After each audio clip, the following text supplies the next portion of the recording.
Government to go very close with this promises to the people. And if the government is not doing, judiciary has to monitor the journey from constitutional ideal to the practical experience of the people with the constitution. That's one important point that I would like to. And therefore, judiciary has to really tame, so to say, tame some kind of monstrous majoritarianism. So that's, and how we've been able to do it is the question mark in the present context. The question of is that we have to rely more and more on the injunction of the Constitution, intervention of the Constitution in favor of justice and all this preamble to the Constitution. We have to ask this question: how far have we really turn constitutional functioning in favor of these loud principles of equality, justice, freedom, and most importantly, freedom. I think this is also a problem. Instead of relying on this, people, by and large, are relying on their caste connections, their networks, their narrow interests. They think that caste is most important or patriarchy is most important to rally around rather than the principle. Why there is no, why there is a tendency, a sort of a natural, so to say, natural disposition to rally around caste, which actually is the manifestation of lawlessness. Caste has been lawless, which is existing outside the formal, modern, secular structure of Indian Constitution. We have to ask this question. So many movements are happening, and I don't know how to handle this.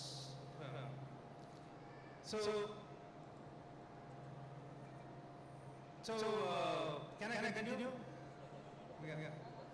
So, why you should ask this question: why people rely more on caste ethnicity, communal majoritarian communalism? This is the question that we need to ask and take that question as the common concern of the people, and that is how we can, with some consideration, celebrate the 75 years of Indian Constitution. The last point I would like to make, the last point, I still have 2 minutes? 3 minutes, okay. The last and I think the point is very important, I can see that point. Point is that we have to have some kind of a constitutional moralism. In the sense that you must really say that the ideal has this moral connotation to it, in the sense that the highest good in your life, you have to organize values in their moral order. You have to organize values in their moral order. And if I am supposed to organize this value, I would put freedom on the top. And as Sudhir has very rightly pointed out, freedom on the top, and then find out this is a moral ideal. How much can I really put that into practice? Now, and I'll give you one small example and stop. That our Indian Constitution gives a complete, total personality of a citizen. Complete, total personality of a citizen. That is to say, his or her rights are equally worthy of serious attention by the Constitution, constitutional practitioners and people. If that is the case, why there is hierarchy in citizenship? And again, I am going to associate a very important intervention. Why do you have first class, second class, third class citizenship in this country? If Indian Constitution is giving one concrete organized citizenship, why there is a fragmentation within this? Is it not? I'm not saying something which is from my pocket. It's all in the perception of the people. First class, second class, third class, and some citizens are beyond this. And that's why we call citizenship in exile.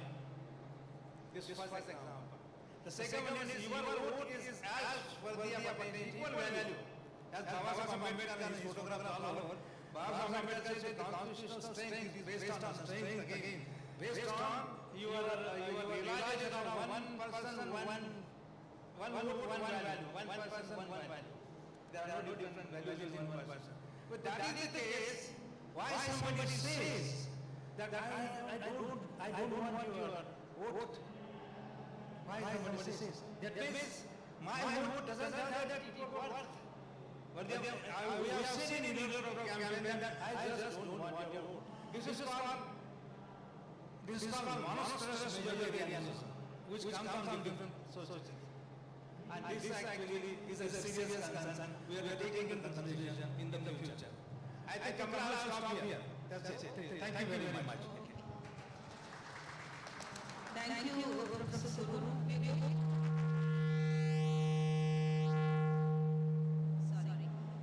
I'm going to request Dr. Dilip to come forward, please, and to translate. Or right from there, if that's convenient. Yes.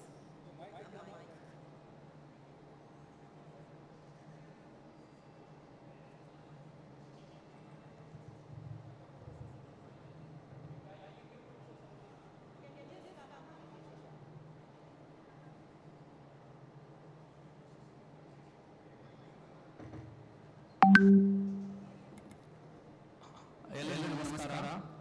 ಸಂವಿಧಾನ ಭಾರತ ಮತ್ತು ಭಾರತೀಯರಿಗೆ ಅತ್ಯಂತ ಅವಶ್ಯಕವಾಗಿದ್ದು ಮತ್ತು ಪ್ರಜಾಪ್ರಭುತ್ವದಲ್ಲಿ ಸಂವಿಧಾನ ಕೇಂದ್ರೀಕೃತವಾಗಿದೆ. ನಾವು ಸಂವಿಧಾನವನ್ನು ಎಷ್ಟು ಬದ್ಧತೆಯಿಂದ ನಮ್ಮ ಜೀವನದಲ್ಲಿ ಅಳವಡಿಸಿಕೊಳ್ಳುತ್ತೇವೆ ಅದು ಅತ್ಯಂತ ಮಹತ್ವದ್ದಾಗಿದ್ದು, ಸಂವಿಧಾನ ಮತ್ತು ಪ್ರಜಾಪ್ರಭುತ್ವತೆಯಲ್ಲಿ ಇಂದು ಜಾತಿ ಧರ್ಮದ ಮೇಲೆ ತಾರತಮ್ಯ ಮಾಡುವುದು ಔಚಿತ್ಯವಾದಲ್ಲ. ರಾಷ್ಟ್ರೀಯತೆ ಜಾತಿಗಿಂತ ಸಂವಿಧಾನ ಅತ್ಯಂತ ಮಹತ್ವದ್ದಾಗಿದ್ದು, ಇದಕ್ಕೆ ನ್ಯಾಯಾಂಗವು ಅತ್ಯಂತ ಮಹತ್ವದ ಪಾತ್ರವಹಿಸುತ್ತದೆ. ನ್ಯಾಯಾಂಗವು ಸಂವಿಧಾನದ ರಕ್ಷಣೆ ಮಾಡುವಲ್ಲಿ ತನ್ನ ಮಹತ್ವವನ್ನು ತೋರಿಸಬೇಕು. ಸ್ವಾತಂತ್ರ್ಯ, ಸಮಾನತೆ, ಭಾತೃತ್ವ ಸಂವಿಧಾನದ ಬಂದ ಆಶಯಗಳಾಗಿವೆ. ಆದರೆ ನಮ್ಮ ಸಂವಿಧಾನದಲ್ಲಿ ಜಾತ್ಯತೀತ ರಾಷ್ಟ್ರ ಎಂಬತಕ್ಕಂಥದ್ದು ಜಾತಿಯಲ್ಲೂ ಕೂಡ ಇಂದು ಧರ್ಮ, ಕೋಮುವಾದ ಮತ್ತು ಇತರ ವಿಷಯಗಳಿಂದ ಸಂವಿಧಾನದ ಮೂಲ ಆಸೆಗೆ ಧಕ್ಕೆಗಳನ್ನು ಹೆಚ್ಚಾಗಿ ಕಾಣುತ್ತಿದೆ. ಕೊನೆಯ ಮಾತು, ಸಂವಿಧಾನದ ಮೌಲ್ಯಗಳು ಪ್ರತಿಯೊಬ್ಬ ಜೀವನದಲ್ಲಿ ಅಳವಡಿಸಿಕೊಳ್ಳುವುದು ಇಂದಿನ ಅಗತ್ಯ ಮತ್ತು ಅನಿವಾರ್ಯವಾಗಿದೆ. ಪ್ರತಿಯೊಬ್ಬ ವ್ಯಕ್ತಿತ್ವವನ್ನು ರೂಪಿಸಿಕೊಳ್ಳಲು ಸಂವಿಧಾನದ ಆಶಯಗಳು ಬಹಳ ಮಹತ್ವದ್ದಾಗಿದೆ. ಆದರೆ ಸಂವಿಧಾನದ ಸಮಾನವಾದ ನಾಗರಿಕತೆ ಇದ್ದು ನಾಗರಿಕತೆ ತಾರತಮ್ಯತೆಯನ್ನು ಹೆಚ್ಚಾಗಿ ಕಾಣುತ್ತಿದೆ. ಆದರೆ ಕೊನೆಯ ಒಂದು ಮಾತು, ಒಂದು ಮತ ಒಂದು ಮೌಲ್ಯ ಪ್ರತಿಯೊಬ್ಬರಿಗೂ ಇದ್ರೂ ಕೂಡ ನಮಗೆ ಓಟಿನ ಅಗತ್ಯತೆ ಇಲ್ಲ ಅನ್ನತಕ್ಕಂಥ ಒಂದು ಮನಸ್ಥಿತಿ ಇವತ್ತು ನಡೆದಿದೆ. ಹೀಗಾಗಿ ಸಂವಿಧಾನದ ನಮ್ಮ ಮೂಲ ಆಶಯ ತತ್ವಗಳು ಪ್ರತಿಯೊಬ್ಬ ಭಾರತ ಪ್ರಜೆ ಅಳವಡಿಸಿಕೊಳ್ಳಬೇಕಾಗಿರುವುದು ನಮ್ಮೆಲ್ಲರ ಆದ್ಯ ಕರ್ತವ್ಯ. ಧನ್ಯವಾದಗಳು. Thank you. Second speaker is Professor Nandini Sundar. You would like to go there? Sure.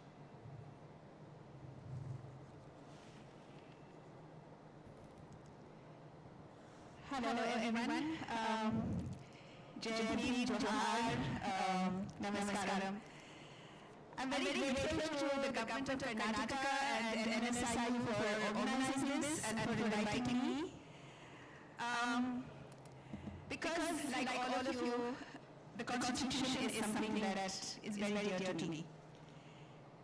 The famous Kannada writer A.K. Ramanaju talked about 300 Ramayanas and how for every person who believes in Ram there is a different Ramayana, for every community there is a different Ramayana.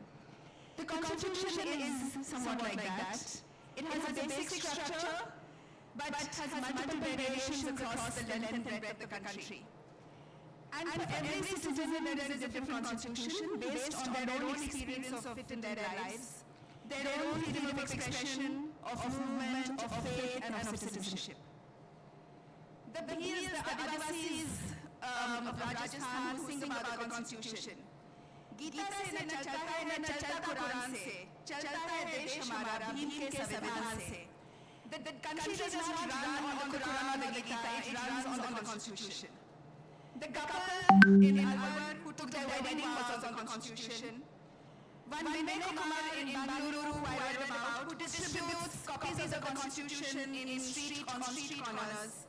Shripati Tudu who translated the constitution into the Santhali script of Old Chiki. The villagers of Jharkhand who inscribed passages of the constitution onto big stone slabs at the entrance to their village. The women of Shaheen Bagh who sat on Dharna for days to defend the constitution. The preamble reading assemblies all across the country, including Karnataka. Lawyers who argue in court to defend the rights of people who have been unjustly imprisoned, like the BK-16. Journalists who struggle for freedom of expression. Sanitation workers who have been demonstrating across the country saying, "Stop killing us." Farmers on the Punjab border. All of these are struggling they all have a unique experience of the Constitution, and yet they all come together to make our Constitution what it is. These histories of engagement go back to the making of the document itself. A common view of the Constitution is that it was a document prepared by elites and it was then taught to ordinary citizens who had to learn how to be democratic. So for instance, Jayaprakash Narayan wrote in 1947 that the work of the Constituent Assembly has so far failed to enthuse the country or create adequate interest. But we know now from recent research on the making of the Constitution that ordinary people, then as now, were extraordinarily engaged with the Constitution. They wrote letters, they sent petitions on all kinds of topics: proportional representation, language, federalism. There were letters from the Northwest Frontier Province, from the Chittagong Hill Tracts before they became separated, from Rajahmundry, from Mysore, from Jharkhand. People were not indifferent to the Constitution being made in their name, and many of them had ideas of democracy that they wanted to impress on the Constitution makers. And it is this popular investment in Constitution making that gives it the legitimacy that it has. It's not because of those 340 people who sat on the Constituent Assembly or lawyers or the judiciary that we have, the Constitution is legitimate for us. But even if we were to focus just on the Constituent Assembly, behind each member of the Constituent Assembly was a whole movement. So in a sense, almost every single member was bringing in a wider constituency to whom they kept speaking. They were in constant dialogue with their own constituencies, and they spoke to them and for them. So the women members of the CA were not just representing themselves, they were representing the women's movement of the time. They brought in fundamental rights, Rajkumari Amrit Kaur, Hansa Mehta, all of them were representing a united Hindu, Muslim, Parsi, Christian women's movement. Jaipal Singh, the Adivasi leader from Jharkhand, even as he was touring Jharkhand with the members of the Partially Excluded Areas Committee, was also addressing massive rallies of 15,000 people. Ambedkar, Dr. B.R. Ambedkar, was not just, Dr. B.R. Ambedkar in the Constitution. He was the representative of a whole movement, of a whole community of people who had been suffering from disability and had created the Constitution through their struggles. So what would constitutionalism in the 21st century mean?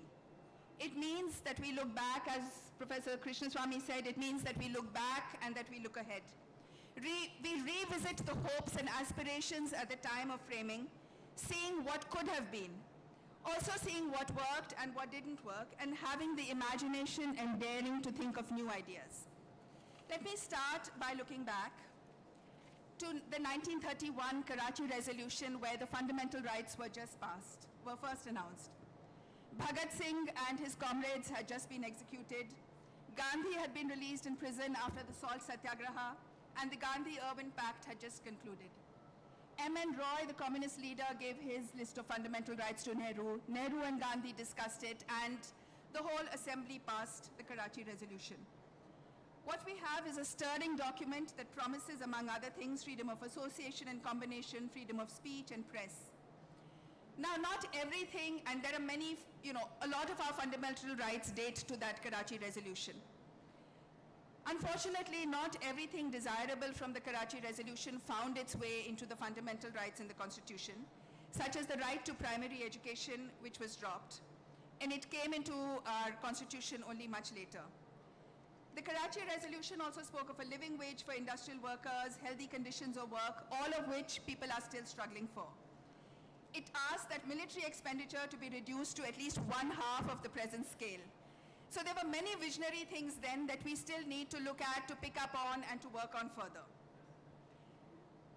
Another founding moment was the Objectives Resolution read out by Nehru on 13th December 1946, where he said, among other things, where he talked about the fundamental rights, he said, wherein shall be guaranteed and secured to all the people of India justice, social, economic, and political, equality of status, of opportunity, and before the law, freedom of thought, expression, belief, faith, worship, vocation, association, and action.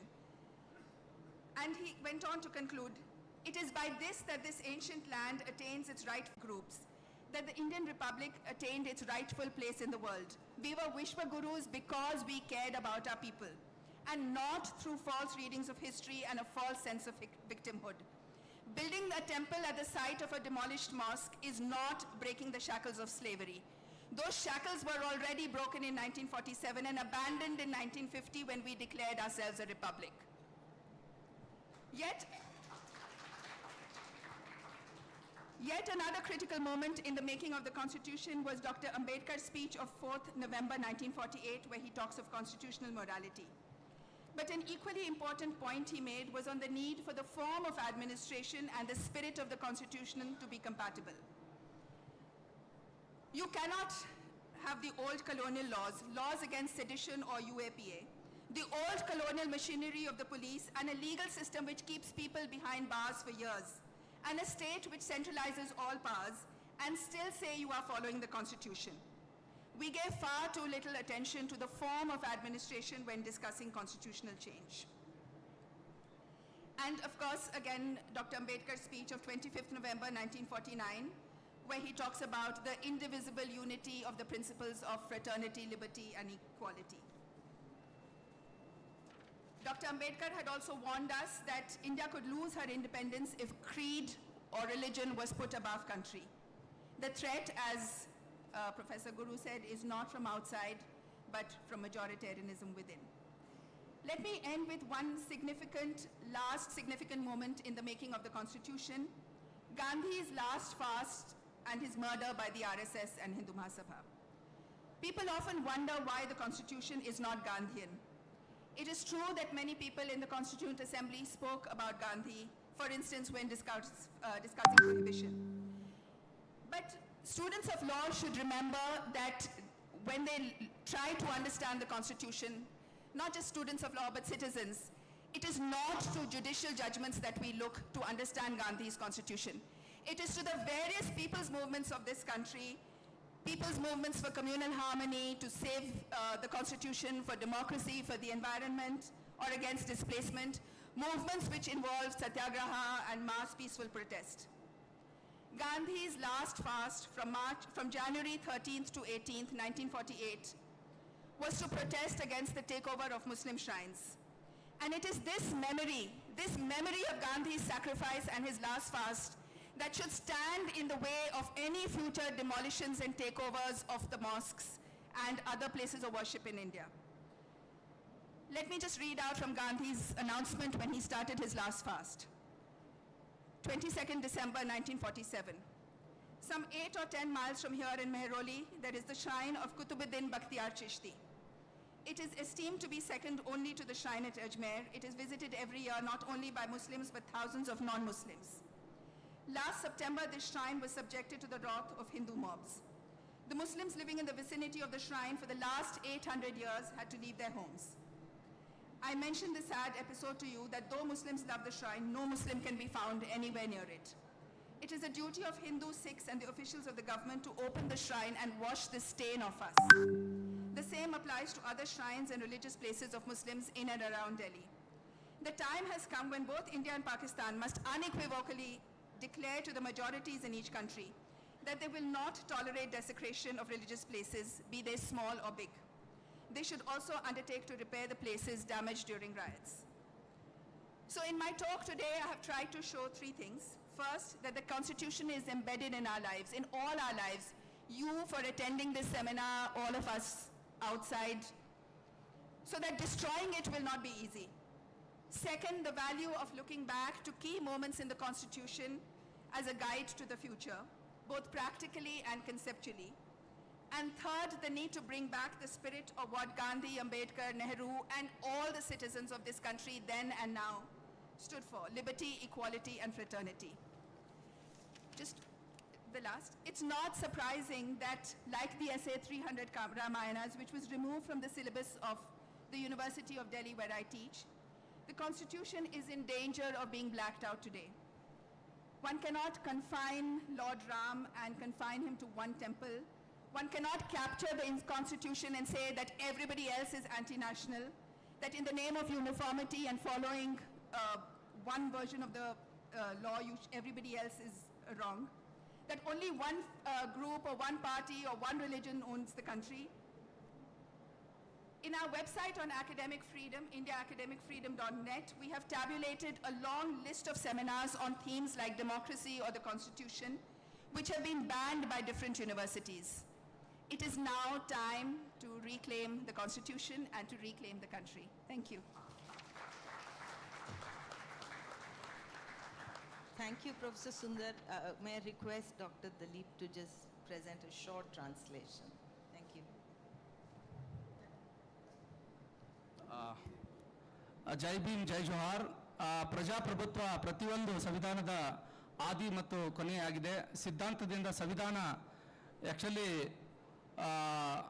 ವಕೀಲರು ಮತ್ತು ವರದಿಗಾರರು, ರೈತರು ಹಲವಾರು ಸಂವಿಧಾನಕ್ಕಾಗಿ ಹೋರಾಟ ಮಾಡ್ತಾ ಇದ್ದಾರೆ. Because ಸಂವಿಧಾನ ಇಲ್ಲದಿದ್ದರೆ ಆ ಹೋರಾಟಗಳಾಗ್ತಿರಲಿಲ್ಲ. ನಾವು ಪ್ರತಿಯೊಬ್ಬರು JP 1947ರಲ್ಲಿ ಪೂರ್ಣ ಸ್ವಾತಂತ್ರ್ಯದ ಬಗ್ಗೆ ಮಾತಾಡಿದ್ದಾರೆ, ರಾಜಮಂಡರಿ, ಹೀಗೆ ಹಲವಾರು ದೇಶದ ವಿವಿಧ ಭಾಗಗಳಲ್ಲಿ ಸಂವಿಧಾನದ ಆಶಯ ಬಗ್ಗೆ ವರ್ಕ್ ಅನ್ನು ಮಾಡಿದ್ದಾರೆ. ಸಂವಿಧಾನ ಸಭೆಯಲ್ಲಿ ವಿಶೇಷವಾಗಿ ಇವತ್ತು ವಿವಿಧತೆಯಲ್ಲಿ ಏಕತೆ ಅಂತ ಹೇಳ್ತೇವೆ.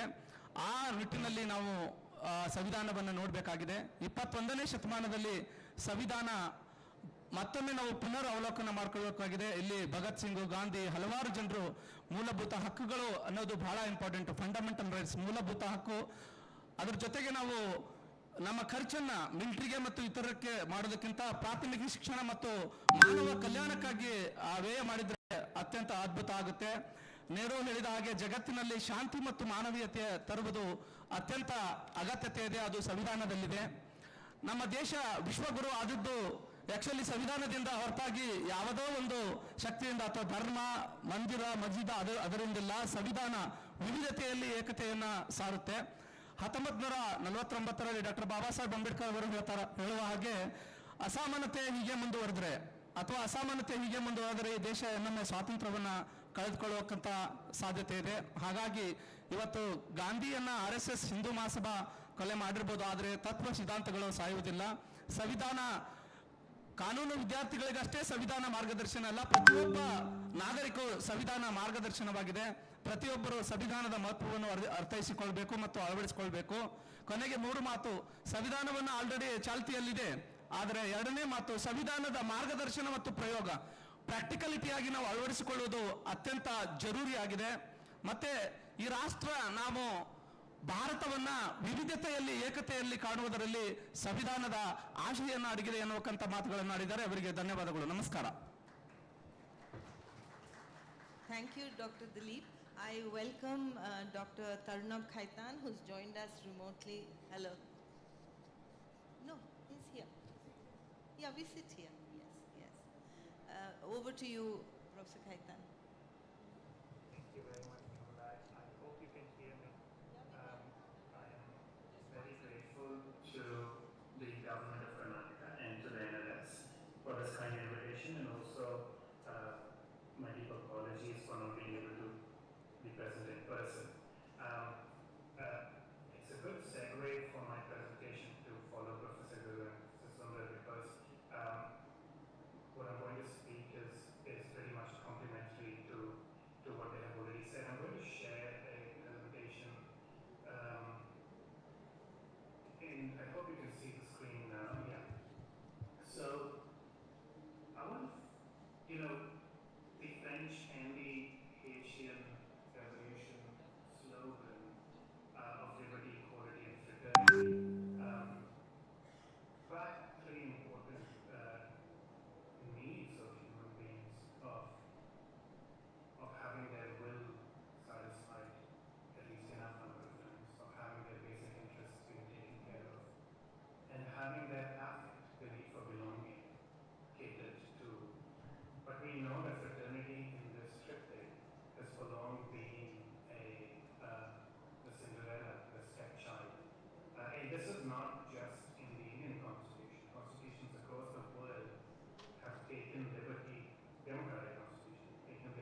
Parisian street where you can see liberty, equality, and Beyoncé, right? Fraternity becomes the most replaceable, unimportant of the triptych. But anyway, so I want to imagine what taking fraternity seriously might look like. And why fraternity matters is important, not just because Africa is an important dimension of well-being, but also in our current context. As we think about democratic decline around the world, I want to draw your attention to a very important book published in 2006 by Professor Karen Stenner called The Authoritarian Dynamic. Professor Stenner is a political psychologist, and she, on the basis of multiple psychological experiments in social groups, claimed that every big enough human society will have about 30% or so of its population, about a third, which will be predisposed to certain authoritarian tendencies, a predisposition. Now, this is not necessarily a bad thing. One can imagine this is the group that stands up, kill and die for the tribe when under threat. And the defining feature of this authoritarian predisposition is to treat the normative unity of the group as the most important value to defend. And that is the idea that fraternity captures. The idea of the oneness of the group, which in a context of celebrating individualism and multiple discrete identities, we have kind of lost sight of. So given human nature, this is the reality, we cannot write off a third of human populations. How do we take fraternity seriously while still treating liberty and equality as important values? That is a project, I think, that engaging with the rise of populism and the rise of democratic deconsolidation around the world requires us to revisit. Because at the moment, what we have is the only people who are taking fraternity seriously are the authoritarians. Liberals are not even entering the fray. There is no liberal answer to the question of belonging, who belongs and why. The main progressive hope is that the question of fraternity will go away, and until liberals have a solid liberal and egalitarian answer to this question, I think they will continue to lose the fight. So let me think about two broad issues here. The first thing we'll think about briefly are the bases of liberal belonging. What are the foundations of belonging in a liberal fraternity? And then I'll think about some constitutional design implications that might follow. The second is particularly speculative, and because this is a more forward-looking presentation, I just put them out to you as food for thought rather than concrete suggestions. Anyway, so to my mind, there are four bases on which quality can think about belonging and can answer the belonging question.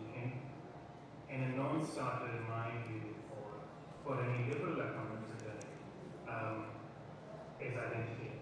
Group-based ethno-cultural identity, we all know its most important champions in India have been the Hindus or others, the far right, that has quite successfully deployed the idea of belonging in an exclusive, narrow, majoritarian way, but its success in part should give us reason to think about why there hasn't been an alternative to that narrative of belonging.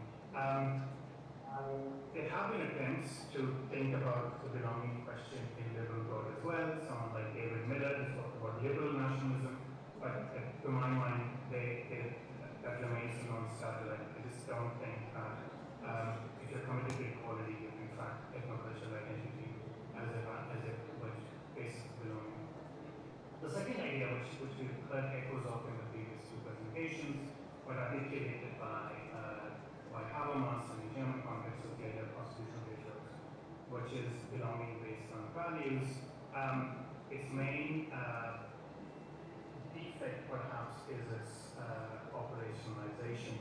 How do we get people to change their value system, and also its deliberate forms that one might have in restricting belonging to those who have the right values. There are two other potential bases that have been less explored in the literature that I want to just put out today for us to think about. The idea of virtue-based belonging, the virtuous citizen. Now, this is obviously aspirational and stereotypical, but this idea of virtue-based belonging draws upon certain cultural, thick descriptions of cultural habits of the people, cultural virtues. They're selected, they're cherry-picked, but they create a sense of Britishness or Germanness or Indianness. And here, as a speculative thought, I leave the idea of Hindustanian with you as a potential alternative to Hindutva. And the kind of virtues I have in mind are virtues of a cultural comfort with difference, complexity, and contradiction, a sense of caution and pragmatism, non-recklessness, a sense of politeness, which we call tahzeeb, or other, non-ostentatiousness, resourcefulness, and jugaad. Anyway, whether you agree with this list or not is not the point. The point is that we have not seen a political mobilization of a virtue-based idea of citizenship, which can easily be accounted to the Hindu narrative. And the final idea of belonging is behavioral, which is sacrificial behavior for the community. This mainly includes taxation and conscription. Taxation, so this proves you belong not because of what you believe or what you are, but what you do for the group. And here, taxation is less successful than conscription because because conscription includes a radical egalitarianism of sacrifice from everyone. And here, this is typically taken two forms. I'm exploring it, the possibility. Typically, it's either being conscription for military labor or productive labor, or I'm exploring the idea of care conscription, going upon ideas of Gandhian savor. But anyway, so these are sort of four bases of belonging. And I know that I'm probably running out of time, so I'll just quickly run through institutional design implications of what a constitution that takes liberty, equality, and fraternity seriously might look like. And it needs to think about things.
Dr. Dilip, can you just come up and translate whatever you managed to jot down? Which I think would be most of what Professor Kaitan said. Yeah, thank you. Thank you, Tarunab, can you hear us?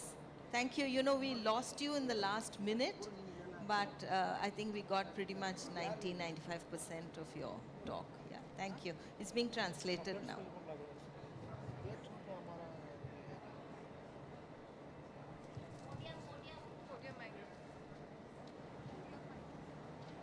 Hello okay ma'am Tarun Chetan ಅವರು ಕರ್ನಾಟಕ ಸರ್ಕಾರ ಆಯೋಜಿಸಿರುವಕ್ಕಂಥ ಕಾರ್ಯಕ್ರಮ ಅತ್ಯಂತ ಮಹತ್ವದ್ದು. So ಪ್ರಜಾಪ್ರಭುತ್ವದ ಮೌಲ್ಯಗಳು ಸ್ವಾತಂತ್ರ್ಯ, ಸಮಾನತೆ, ಭಾತೃತ್ವ. ಭಾರತ ಸಂವಿಧಾನ ಜಗತ್ತಿನಲ್ಲಿ ಅತ್ಯಂತ ಪ್ರಮುಖವಾಗಿರಬೇಕಂಥದ್ದು. ಮತ್ತು ಪೊಲಿಟಿಕಲ್ ಸೈಕಾಲಜಿಸ್ಟ್, ರಾಜಕೀಯ ಮನೋವಿಜ್ಞಾನಿ ಅಧಿಕಾರ ಯಾವಾಗಲೂ ಚಲನಶೀಲವಾಗುವುದು ಅಂತ ಮಾತುಗಳನ್ನು ಹೇಳಿದರು. ಜೊತೆಗೆ ಹಿಂದುತ್ವವಾದಿಗಳು ಪ್ರಜಾಪ್ರಭುತ್ವದ ಮತ್ತು ಸಾಂಸ್ಕೃತಿಕರಣ ಮತ್ತು ಗುರುತಿಸುವಿಕೆ ಈ ಒಂದು ಇದರಲ್ಲಿ ಮೌಲ್ಯಗಳನ್ನು ಏನಪ್ಪ ಪಲ್ಲಟವಾಗುತ್ತಿರುವುದು ಅಥವಾ ಈ ವರ್ಚುಸ್ ಪುಣ್ಯ ಪಾಪಗಳನ್ನು ಸೃಷ್ಟಿಸುವುದು, ಇದರಿಂದ ವರ್ತನೆಗಳ ಮೇಲೆ ಬಹಳ ಇಂಪ್ಯಾಕ್ಟ್ ಆಗ್ತಾ ಇದೆ. ನಮ್ಮ ನಿತ್ಯ ಜೀವನದಲ್ಲಿ ವರ್ತನೆಗಳ ಮೇಲೆ ಬಹಳ ಪರಿಣಾಮಕಾರಿ ಆಗ್ತಾ ಇದೆ. ಸೊ ಈ ಪರಿಣಾಮಕಾರಿಯನ್ನ ಆಕ್ಚುಲಿ ನಾವು ಆರ್ಥಿಕ ಡೆಮಾಕ್ರೆಟಿಕ್ ಮೌಲ್ಯಗಳು ಅಥವಾ ಪ್ರಜಾಪ್ರಭುತ್ವದ ಮೌಲ್ಯಗಳು ಆರ್ಥಿಕ, ರಾಜಕೀಯ, ಸಾಮಾಜಿಕ ಇವುಗಳು ಎಲ್ಲ ಕ್ಷೇತ್ರಗಳಲ್ಲಿಯೂ ನಮಗೆ ಅವಕಾಶಗಳು ಸಿಗಬೇಕು ಅನ್ನೋಕ್ಕಂಥ ಮಾತುಗಳನ್ನು ಹೇಳಿದ್ರು. ಜೊತೆಗೆ ರಾಜಕೀಯ ಪ್ರಜಾಪ್ರಭುತ್ವದಿಂದ ಶ್ರೇಣೀಕೃತವಾಗಿರುವಕ್ಕಂಥ ಮತದಾನದ ವ್ಯವಸ್ಥೆ, ಮತದಾನ ಕಡ್ಡಾಯ ಮಾಡಿರ್ಬೋದು, ಇತರರ ಅಪ್ರೆಸ್ಡ್ ಅಂದ್ರೆ ಶೋಷಣೆಗೆ ಒಳಗಾಗಿರುವಕ್ಕಂಥವ್ರಿಗೆ ಏನಪ್ಪ ಒಂದು ಕಡ್ಡಾಯಗೊಳಿಸುವಕ್ಕಂಥ ಮತದಾನ ವ್ಯವಸ್ಥೆಯನ್ನು ಮಾಡಿದ್ದಾರೆ. ಅದು ಬಹಳ ಇಂಪಾರ್ಟೆಂಟ್. ಜೊತೆಗೆ ಹೋಲ್ ಅವರ ಥೀಮ್ ಏನಾಗಿತ್ತು ಅಂದ್ರೆ ಪ್ರಜಾಪ್ರಭುತ್ವದ ಮೌಲ್ಯಗಳು, ಅದು ಅಕ್ಷರ, ಅನ್ನ, ಆರೋಗ್ಯ ಮತ್ತು ಇತರ ಎಲ್ಲಾ ಕ್ಷೇತ್ರಗಳಿಗೂ ಪ್ರಮುಖವಾದ ಮಹತ್ವ ಕೊಡಬೇಕು ಅನ್ನೋಕ್ಕಂಥ ಮಾತುಗಳನ್ನ ಚೇತನ್ ಅವರು ಆಡಿದ್ದಾರೆ. ಅವರಿಗೆ ಧನ್ಯವಾದಗಳು. ನಮಸ್ಕಾರ. Thank you, Dr. Dalip. I now invite Professor Sudhir Krishnaswamy.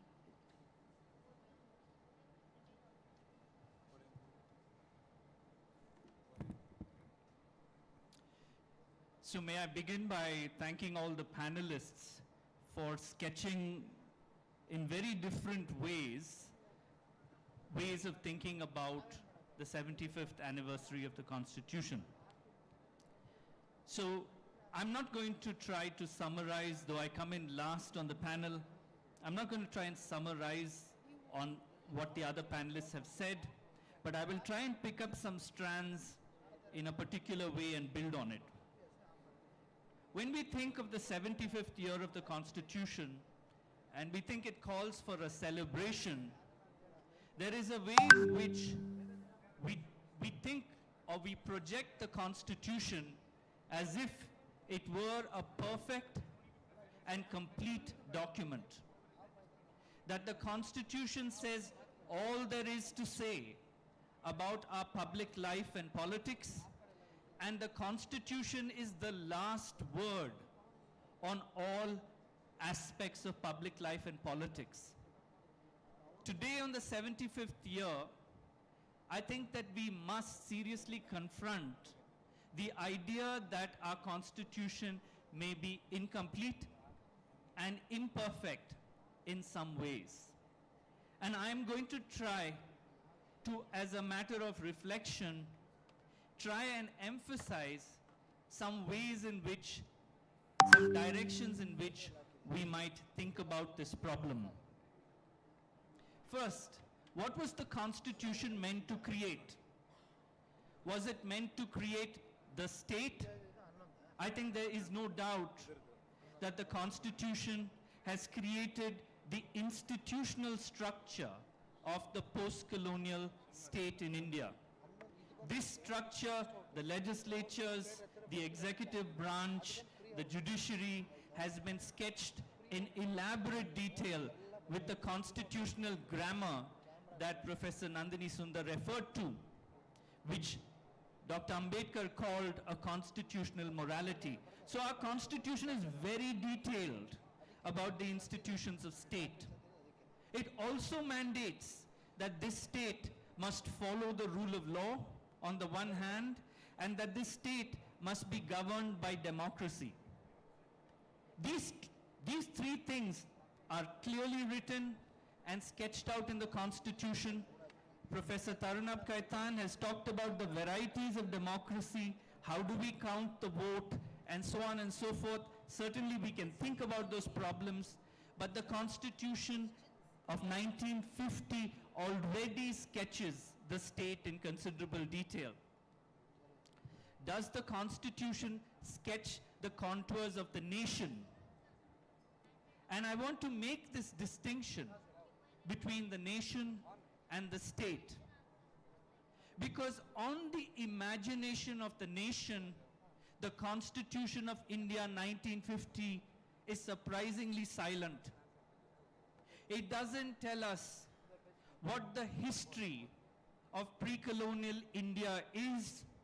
It does not on the face of it tell us, like the South African Constitution does in the preamble, that we leave behind the past of apartheid and we create a new nation.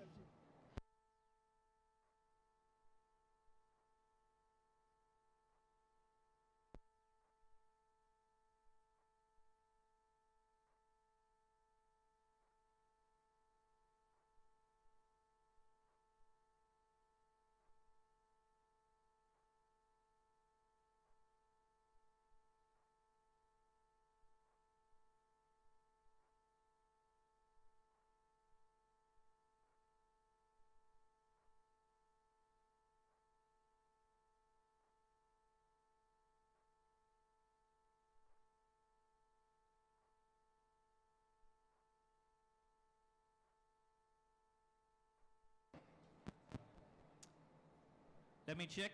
Thank you. So we have an imperfect miking system. I'm suggesting we have an imperfect constitution in some ways. So the Constitution of India 1950 did not self-consciously declare what kind of nation was being built in 1950. There might be two reasons for this. One, that the framers of the Constitution thought that it was obvious that it was being created by the leaders of the freedom movement and the very many, the thousands of social movements that found a voice in constitution making that Professor Nandini Sundar mentioned. They might have assumed who else created the Constitution of India 1950? But by not specifying that the Constitution was the creation of the freedom movement and the political and social movements of the period, and that it was a yeah, you will have a time with questions, sir. That the Constitution, that Constitution makers thought that it was obvious at that point that this was reflected in the values chosen in the Constitution, that they did not say it expressly either in the preamble or in the text of the Constitution. Today we stand at a juncture where the nation may be potentially redefined while the Constitution remains the same. This possibility is a possibility that the framers of the Constitution may not have thought about in 1950, but it's a possibility that is real and present before us, and we have to understand that the task of national definition, and Professor Tarunab mentioned already what those imaginations are, is a task that falls to us in this generation, in this time, to shape that national definition. Does the Constitution have anything to say about this? I need to say one more element, that our Constitution did not create an empty shell of liberal politics. Professor Tarunab Kaitan has already spoken about the deep ideas of fraternity and other social goals that are embedded in our constitutional document. So it's not an empty shell. The Constitution commits us to to projects of social transformation, to projects of social justice. This is written in the Constitution. So it is not an empty shell, but it leaves to democratic politics as to how we might shape and pursue these constitutional goals. Today, if we make the mistake, as at the 75th year of the Constitution and the Republic, of assuming that the Constitution is a perfect and complete document, and that all we need to do is to celebrate it by whatever performative act, reading of the preamble, and so on, we miss the central political question for constitutionalism and democracy in the 21st century. And I reiterate that that central question is the level and the extent to which the Constitution shapes the design of the nation.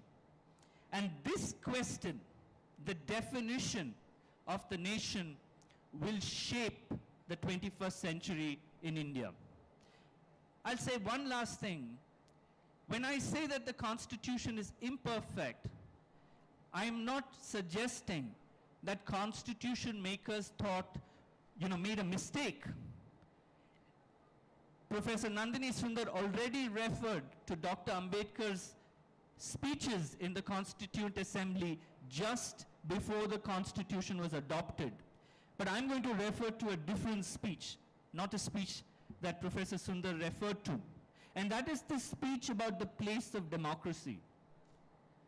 Dr. Ambedkar was asked the question, if the Constitution has specified all there is to specify, it has stated the goals of the society, it has stated the goals of politics, what is left?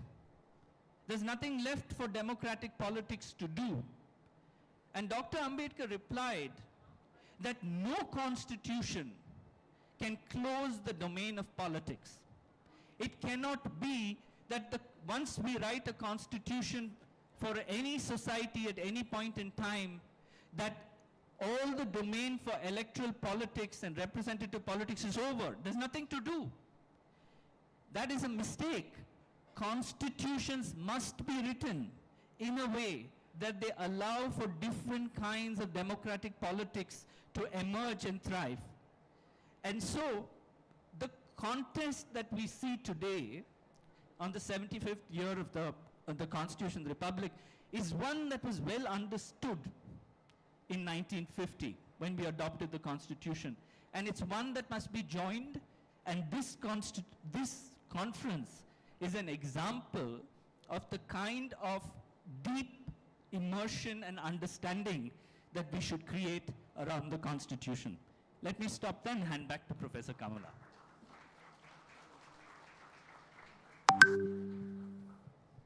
Thank you, Professor Krishnaswamy. May I request Dr. Dilip to translate?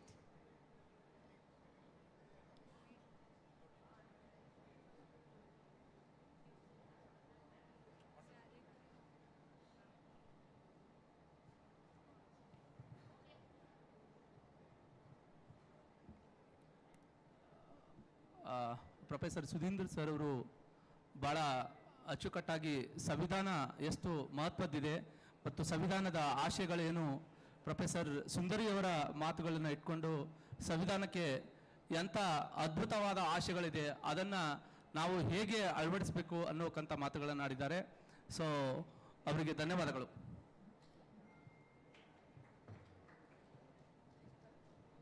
Thank you. Short. I think captured the main points. We have actually, as per the clock, we have about 3 minutes. So what I'm going to do is, one, request those who have many questions, take it outside this hall during the tea break. But I think we have time for 2 very short questions with very short responses. I'm going to ask, please specify your question very sharply and indicate whom you want a response from. So if there are 2 hands that I see, anybody here Yeah, so what I'm going to do is maybe this gentleman here in the check shirt, sir. Yeah. No, next Hello? to you, sir. No, sorry, next to you. No, I identified, recognized him first. Thank you. Thank you, ma'am. This is Dr. Chetni Pradeep. I teach political science and public administration from Christ University. I have 2 points to mention here when we're trying to equate between constitution and democracy. Of course, we agree upon the point that we have the constitutional democracy. Means constitution conditions the democracy. But at the same time, what if the democracy goes with the majoritarianism, and to what extent majoritarianism, or in fact Tarun has mentioned about the fraternity, is given more priority compared with the liberty and equality. When the means, what if the fraternity through majoritarianism tries to influence in a reverse way towards the constitution, then I think, in fact, Professor Sundar sir also mentioned that constitution is not perfect, not so perfect.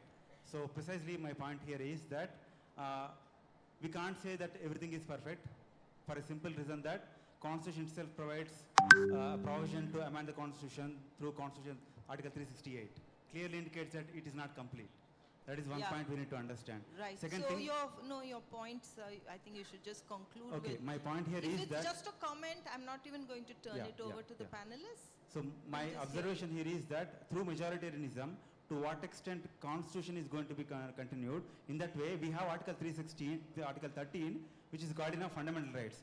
Do we need to go to further Yeah. to have another Thank you. article to guard the other important Thank you. components of the constitution? Thank you. I'm going to turn to Professor Khaitan, whether you could respond to it, but my request is very briefly. Thank you. You're muted.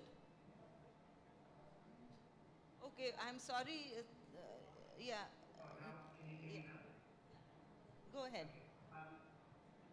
I just want to say that the Constitution is a framework. It's not a recipe for success of your chosen ideas. And as Sudhir said, as Professor Krishnan said, Constitution is a starting point, but politics has to do the heavy lifting. And sometimes you lose, sometimes you win. Okay, thank you. This gentleman here in the second row, please. That will be our last question.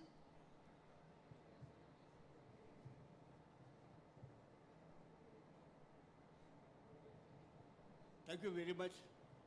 I consider that the main purpose of this constitution, national unity of India, was social equality and economic justice for all citizens of India.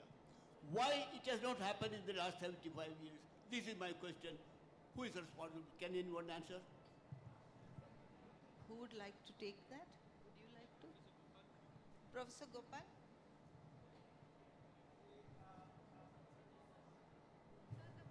Oh, no, no.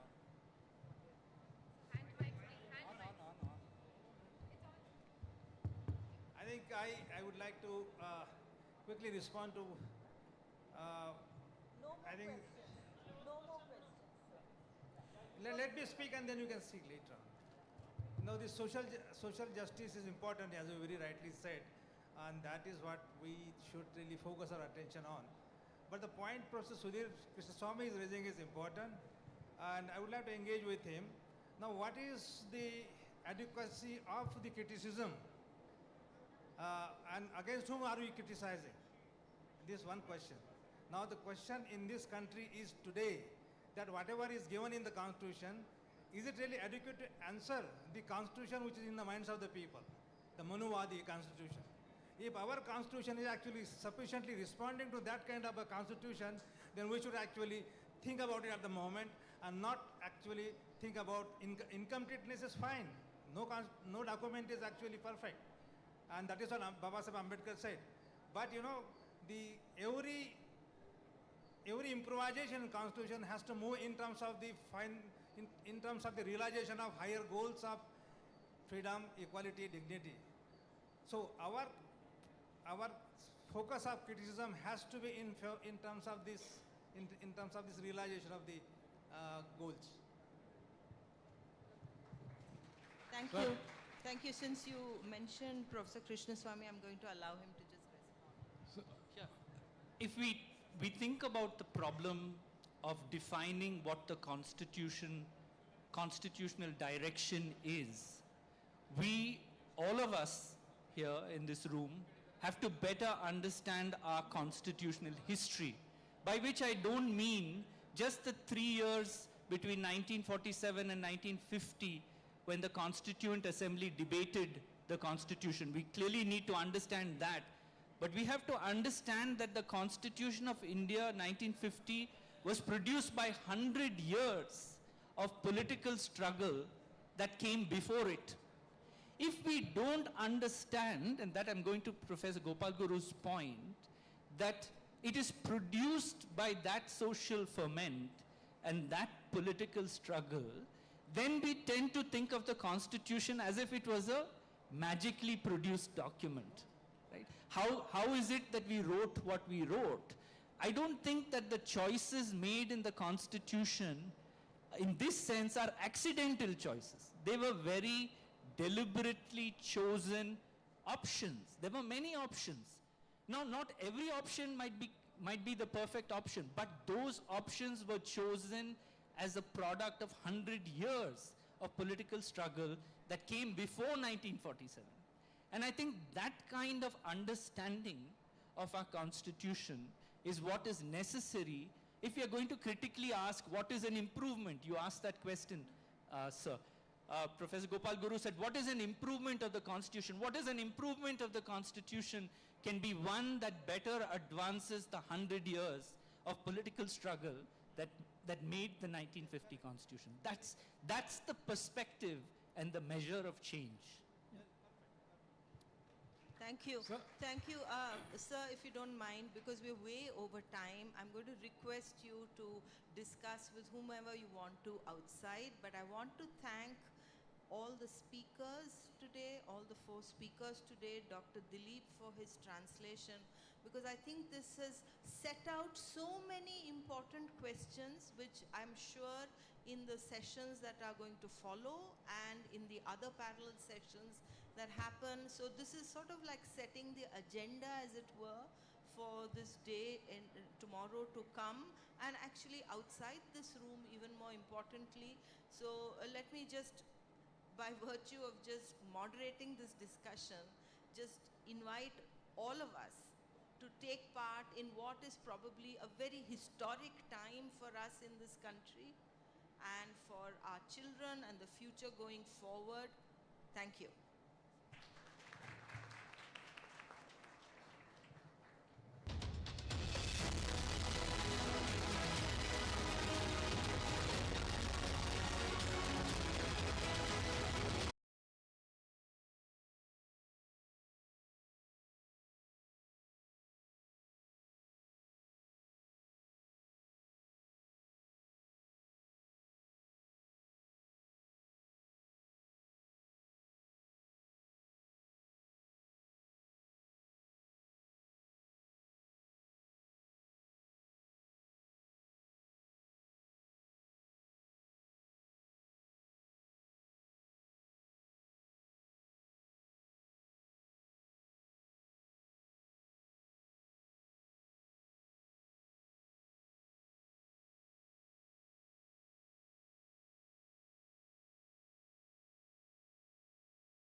Professor Meena Dhanda is a professor of philosophy and cultural politics. She has taught and researched in philosophy at Wolverhampton since 1992. She is currently engaged in doing empirically informed social, moral, and political philosophy with a focus on casteism as a kind of racism. She is currently a visiting professor at the London School of Economics. Professor Rochna Bajpai is a professor of politics. She'll be joining us online. Her research interests are in liberalism and minority rights, constitution making, political representation, comparative political thought, political ideologies, and modern Indian politics. She is currently principal investigator of Pluralist Agreement and Constitutional Transformation Pact. Rochna's book, Debating Difference, Group Rights, and Liberal Democracy in India, offered the first systemic analysis of the Indian Constituent Assembly debates on group differentiated rights, focusing on religious and caste minorities. Finally, we have Professor Sukhdev Thorat, who will also be joining us online, who is an Indian economist, educationist, professor, and writer. He's the former chairman of the UGC. He's Professor Emeritus in Center for the Study of Regional Development, JNU. He's currently chairman, Institute for Social and Economic Change, Bangalore. He was also the director of the Indian Institute of Dalit Studies, New Delhi, and he has also received several awards, including the Padma Shri. So therefore, we'll begin the discussion now with Professor Jain going first. Good afternoon, everybody. I must thank Government of Karnataka for giving me this wonderful opportunity to share my thoughts. I'm also indebted to National Law School, India University for having me here and part of this very stellar panel. I would like to pick a thread from Professor Krishnaswamy. He very rightly pointed out that a constitution can never be perfect. And in fact, a perfect constitution is supposedly the end of politics. And politics cannot end with the constitution. In fact, politics should begin with the inauguration of the constitution. So, I am going to focus on one of the constitutional imperfections. Although my focus is on Indian constitution, but what I am going to talk also have ramifications on global constitutionalism. So the question with which I want to grapple with is,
ನ್ಯಾಯಾಂಗ ವ್ಯವಸ್ಥೆ ಇದಕ್ಕೆ ಪೂರಕವಾದ ಕೆಲಸವನ್ನು ಮಾಡಬೇಕು.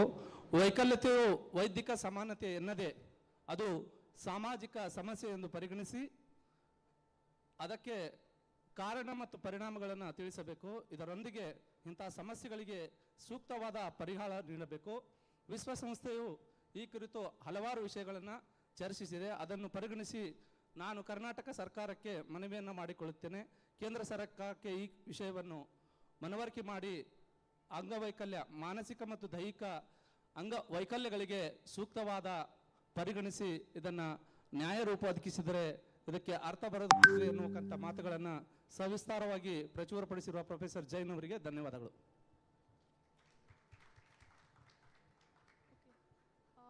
Professor Rochna, we'd like you to go next.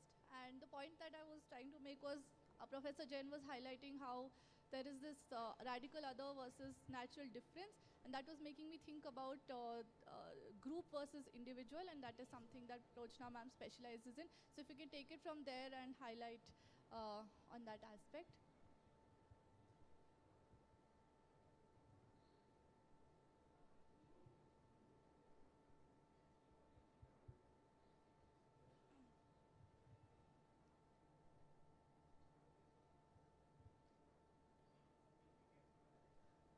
Professor Rochna, can you hear me?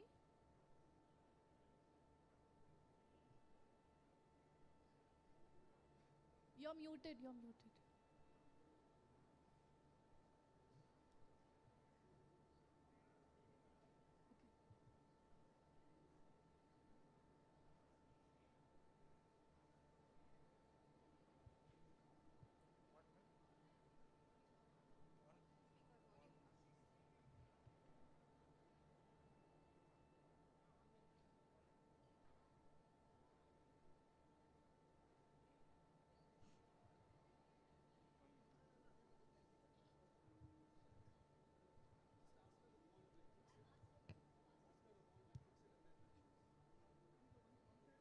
There in person like in the previous conference in 2017 when we were also on the same panel.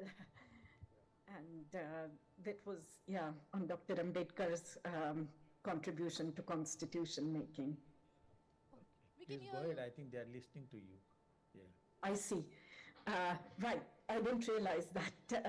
Thank you very much for having me here. It's a great privilege and pleasure to be a part of this really impressive conference to mark the 75th anniversary of the Indian Constitution. I want to start out by, of course, expressing both my gratitude to the Government of Karnataka and NLSIU, and for apologizing to not be there in person due to teaching commitments at this time. But it's a great honor to be part of this panel. So my brief is to talk about how we think about equality and justice in relation to the Constitution and national unity. And I want to try to sketch out 5 or so approaches that we find to equality in the Constituent Assembly debates, both in the practices of decision making and in the ideas that were articulated in the Assembly, which I think are significant both conceptually as well as practically in suggesting ways out of the crisis of democracy that we face today. I've tried to show in some of my writings how majority and minority representatives came together to agree on a constitutional framework, which has flaws to be sure and is imperfect, as Professor Krishnaswamy pointed out, but which can still provide a unifying framework for the polity. The achievement of reaching agreement in a deeply divided assembly and in a society undergoing partition, and for the Constitution today to be one of the longest lived constitutions, the longest standing constitutions in the world, it's not an easy achievement. And that's something that we need to celebrate. But what were the conceptions of equality and justice that underpinned the agreement between very diverse and often conflicting opinions in the Constituent Assembly? The first sort of inequality that was sought to be addressed was in relation to decision-making itself. We know that democracy is about political equality, yet those who belong to numerical minorities, whether these are defined by religion or caste or tribe or opinion, they have much less opportunity to influence decision-making, collective decisions. And we see that in our politics today.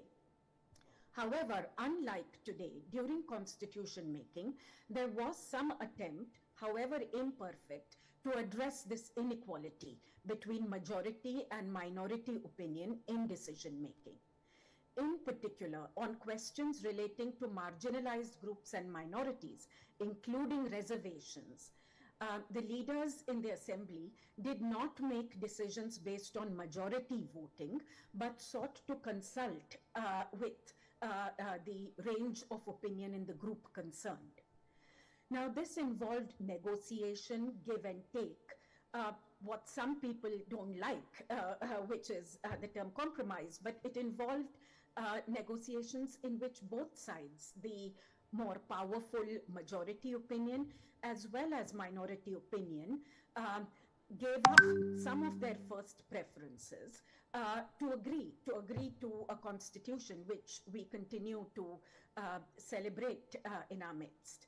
So to take the example of reservations, we know that these were not Dr. Ambedkar's first preference. He had initially asked for separate electorates for Dalits, nor were they Nehru's first preference, who had said that reservations could undermine ideals of secular democracy. And yet we find the Indian Constitution as perhaps the first in the world to constitutionalize affirmative action. Both leaders, both powerful leaders, accepted reservations, which were not the first preference of either leader, in order to reach an agreement. Now, this was not necessary for the Congress, for the dominant party, which had a huge numerical majority in the assembly. Based on numbers, they could have easily pushed through, Nehru and the party could have easily pushed through a vote against reservations if they had desired to do so. But that was not done. And I would argue that was not done also in the interests of national unity. We can come back to this in questions later. Now, moving on from processes of decision-making to the ideas of equality and justice. In my book, Debating Difference, I distinguish between 4 or so different conceptions of equality or justice in the Constituent Assembly debates that were put forward both from within majority opinion as well as from those advocating for minorities, including in this period Dalit and tribal groups who were initially categorized as minorities at the start of the debates. In India, as elsewhere, one route of opposition to affirmative action has been this idea of formal equality of opportunity, the idea that that reservations can diminish formal equality of opportunity. But against this, there were arguments, 2 powerful arguments that were put forward by members of the Constituent Assembly in favor of reservations for Dalits in particular. The first was the goal of reducing socio-economic inequalities, what we may call a consequentialist type of argument. So social justice as a way of reducing socio-economic inequalities, which again was seen as an impediment for national unity.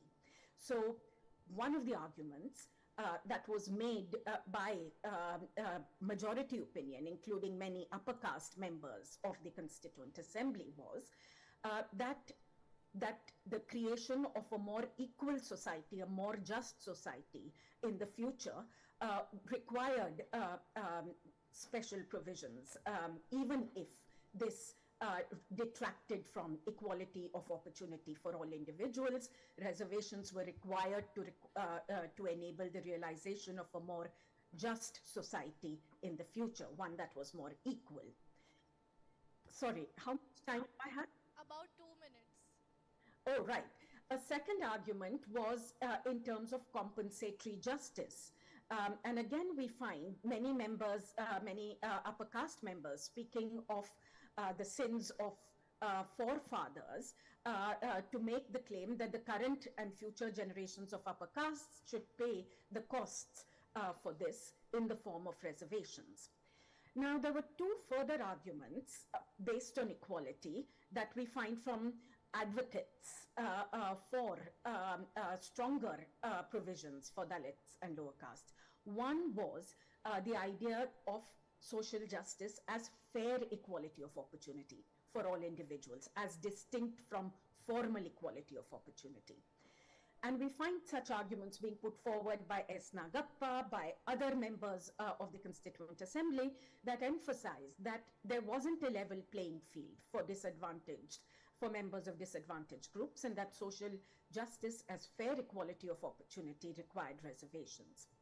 And finally, we had the argument from equality of status and equality of power, that reservations were required to change the inequalities of status and inequalities of power that were there in society, and that these would benefit greatly from the institutionalization and the constitutionalization of reservations.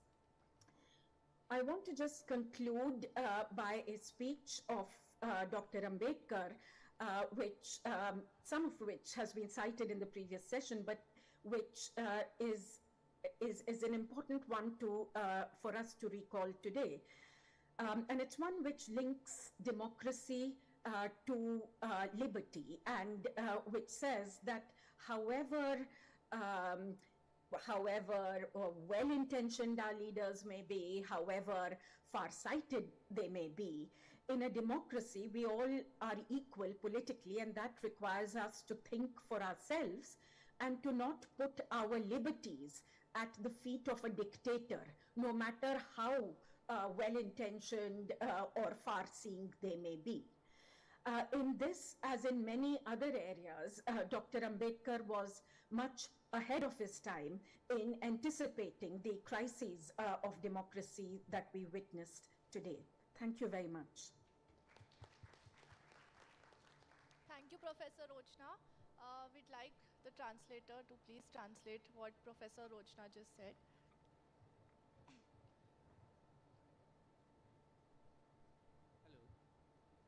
Hello Rochana ಭಾಸ್ಪೆ doctor Ambedkar ಅವರ ಭಾರತ ಸಂವಿಧಾನ ಮತ್ತು ರಾಷ್ಟ್ರೀಯ ಏಕತೆ ಸಮಾವೇಶಗೊಂಡಿರುವ ಕರ್ನಾಟಕ ಸರ್ಕಾರಕ್ಕೆ ನನ್ನ ಅಭಿನಂದನೆಗಳನ್ನು ಅಂತ ಹೇಳುತ್ತಾ, ಆ್ಯಕ್ಚುಲಿ ಸಂವಿಧಾನ ಹೇಗೆ ಸಮಾನತೆಯನ್ನು ನೀಡುತ್ತೆ, ಸಂವಿಧಾನದ ಸಭೆಯಲ್ಲಿ ವಾಸ್ತವಿಕ ಚರ್ಚೆಗಳ ಬಗ್ಗೆ ಬಹಳ ಕೂಲಂಕುಷವಾಗಿ ವಿಶ್ಲೇಷಿಸಿದ್ದಾರೆ. ಆ್ಯಕ್ಚುಲಿ ಭಾರತವನ್ನು ಅವರು ಬಹುತ್ವ ಭಾರತದ ಕಾನ್ಸೆಪ್ಟನ್ನು ಇಟ್ಕೊಂಡು ಅನಾಲಿಸಿಸ್ ಮಾಡ್ತಾರೆ. ಬಹುತ್ವ ಭಾರತ ಭಾಳ ಅಗತ್ಯವಿದೆ. ಇಲ್ಲಿ ಬಹುತ್ವ ಭಾರತ ಬಹುಸಂಖ್ಯಾತರು ಮತ್ತು ಅಲ್ಪಸಂಖ್ಯಾತರ ನಡುವೆ ಒಂದು ಚರ್ಚೆ ಅಥವಾ ಸಂವಾದವಾಗಿದೆ. ಜಗತ್ತಿನಲ್ಲಿ ಮಹತ್ವವಾಗಿ ಸಂವಿಧಾನವನ್ನು ನಾವೆಲ್ಲರೂ ಅರ್ಥ ಮಾಡ್ಕೋಬೇಕು. ಪ್ರಜಾಪ್ರಭುತ್ವ ರಾಜಕೀಯವಾಗಿ ಪಡೆಯದೆ ಆ್ಯಕ್ಚುಲಿ ಅದು ಬಹುಜನರ ಹಿತಕ್ಕಾಗಿ ಚಾಲ್ತಿಯಲ್ಲಿರುವುದು ಬಹಳ ಮಹತ್ವದಾಗಿದ್ದು. ಉದಾಹರಣೆಯಾಗಿ ಜಾತ್ಯತೀತ ಪ್ರಜಾಪ್ರಭುತ್ವ ಸಂವಿಧಾನಬದ್ಧ ಮತ್ತು ಕಾನೂನು ಆ್ಯಕ್ಚುಲಿ ನೆಹರು ಮತ್ತು ಕಾಂಗ್ರೆಸ್ ಅಭಿಪ್ರಾಯಪಟ್ಟಿದ್ರು. ಆದರೆ ಅದರಲ್ಲಿ ಬಾಬಾ ಸಾಹೇಬ್ ಅಂಬೇಡ್ಕರ್ ಅವರು ಸಮಾನತೆ ಮತ್ತು ಸಮಪಾಲು ಅನ್ನುವಕ್ಕಂಥ ಆಶಯವನ್ನು ಅಭಿಪ್ರಾಯ ವ್ಯಕ್ತಪಡಿಸುತ್ತಾರೆ. ಭಾರತೀಯರಿಗೆ ಎರಡು ಪ್ರಮುಖವಾದ ವಾದಗಳಿದೆ. ಒಂದು ಸಾಮಾಜಿಕ ನ್ಯಾಯ, ಇನ್ನೊಂದು ಸಮಾನತೆ, ಸಮಾಜ ನಿರ್ಮಾಣ ಮಾಡುವಕ್ಕಂಥದ್ದು. ಇನ್ನು ಸಾಮಾಜಿಕ ನ್ಯಾಯ ಎಲ್ಲ ಹಂತದಲ್ಲಿಯೂ ಸಿಗಬೇಕು. ಅವರ ಕೊನೆಯ ಮಾತು ಏನಾಗಿತ್ತು ಅಂದರೆ ಸಮಾನತೆ, ಸಾಂಸ್ಕೃತಿಕ ಸಂವಿಧಾನ ಬಹಳ ಅಗತ್ಯ. ಮುಕ್ತಾಯದಲ್ಲಿ ಡಾಕ್ಟರ್ ಬಾಬಾ ಸಾಹೇಬ್ ಅಂಬೇಡ್ಕರ್ ಅವರ ಒಂದು ಮಾತುಗಳನ್ನು ಹೇಳ್ತಾ ಅವರ ಮಾತುಗಳನ್ನು ಮುಕ್ತಾಯಗೊಳಿಸ್ತಾರೆ. ಪ್ರಜಾಪ್ರಭುತ್ವದಲ್ಲಿ ರಾಜಕೀಯವಾಗಿ ನಮಗೆ ಪ್ರಜಾಪ್ರಭುತ್ವವನ್ನು ಸಿಕ್ಕಿದೆ, ಆದರೆ ಸಾಮಾಜಿಕವಾಗಿ ಆರ್ಥಿಕವಾಗಿ ಇನ್ನೂ ಅಸಮಾನತೆಯನ್ನು ಹೀಗೆ ಮುಂದುವರೆದಿದೆ. ಅದಕ್ಕೆ ಸಂವಿಧಾನದ ಆಶಯ ಸಾಮಾಜಿಕ ಮತ್ತು ಆರ್ಥಿಕವಾಗಿ ಸಮಪಾಲು ಮತ್ತು ಸಮಬಾಳು ಕೊಡುವುದೇ ಅವರ ಆಶಯ ಆಗಿತ್ತು. ಧನ್ಯವಾದಗಳು madam. I'd like Jaina to go next. Yeah.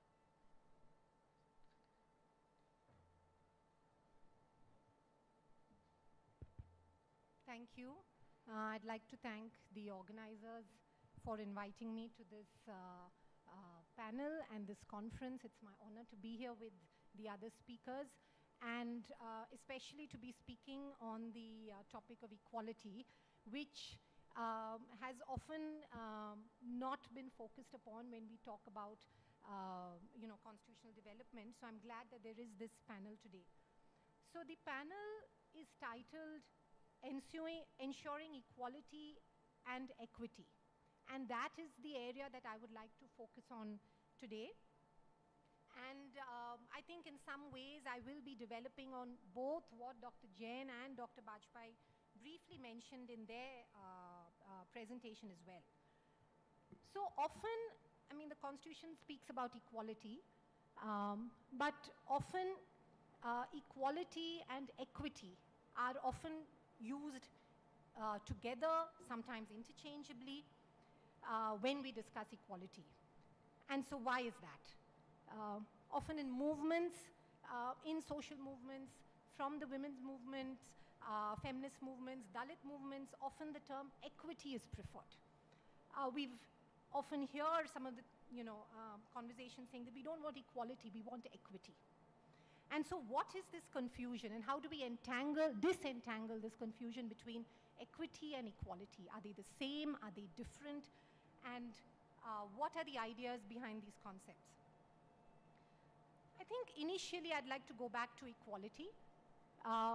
Equality under the Constitution is not just, of course, in Article 14, which guarantees equality under the laws and equal protection of the laws, but there's an entire equality code, which ranges from a wide range of articles, 14, 15, 16, 17 on untouchability, 18. You have the directive principles on social and economic justice and economic equality. Big change. And therefore, equity was often used, and it is, I think, to a large extent still being used. And perhaps to, to refer to the words of Mata Minow, she's written on equity versus equality, and speaks about how equity was often used and under the framework of substantive equality. Dr. Jain spoke about substantive equality, but in our jurisprudence of the Supreme Court, substantive equality has been, so the formal equality model has really been discarded and replaced by the substantive equality model, which looks at historical disadvantage, looks at inequalities which are arising out of either group characteristics or personal characteristics, and how do we ultimately ensure with the difference is actually addressed so that people can ensure that they're treated and able to have equal opportunity. So I think a lot of these, the so-called dissatisfaction with the earlier formal equality model, which led to maybe a claim of equity in movements, has largely been addressed by our framework of substantive equality, and that is also there not just in some of the equality cases, but also in areas of reservation and affirmative action. In fact, in many of the affirmative action cases and reservation cases, including Indira Sawhney and many of the others, where courts have specifically said that equity claim was to get compensatory treatment, equality of results, and equality of opportunity. And I think... Jaina, sorry, I'll have to cut you. Just wrap up in, yeah. Okay, I'll just wrap up. So I think, and I think our understanding of our courts and equality has gone far beyond even these requirements. Today, the equality jurisprudence or the larger understanding of equality includes not just the claims that I have discussed, but also looks at addressing negative stereotypes and biases, looks at addressing systemic equality, and looks at positive obligations in the form of reasonable accommodations. It also looks at how do we link equality with dignity. And one of the claims of dignity has been the recognition of equal worth of all persons. And that has been included within our understanding of equality to say that can equality mean the recognition of equal claim, equal worth of all persons, so that irrespective of the person's background or disadvantage, the person is recognized and given equal respect. So I will stop here, and I will end with saying that our understanding of our courts and our interpretation of equality has gone far beyond what we started with.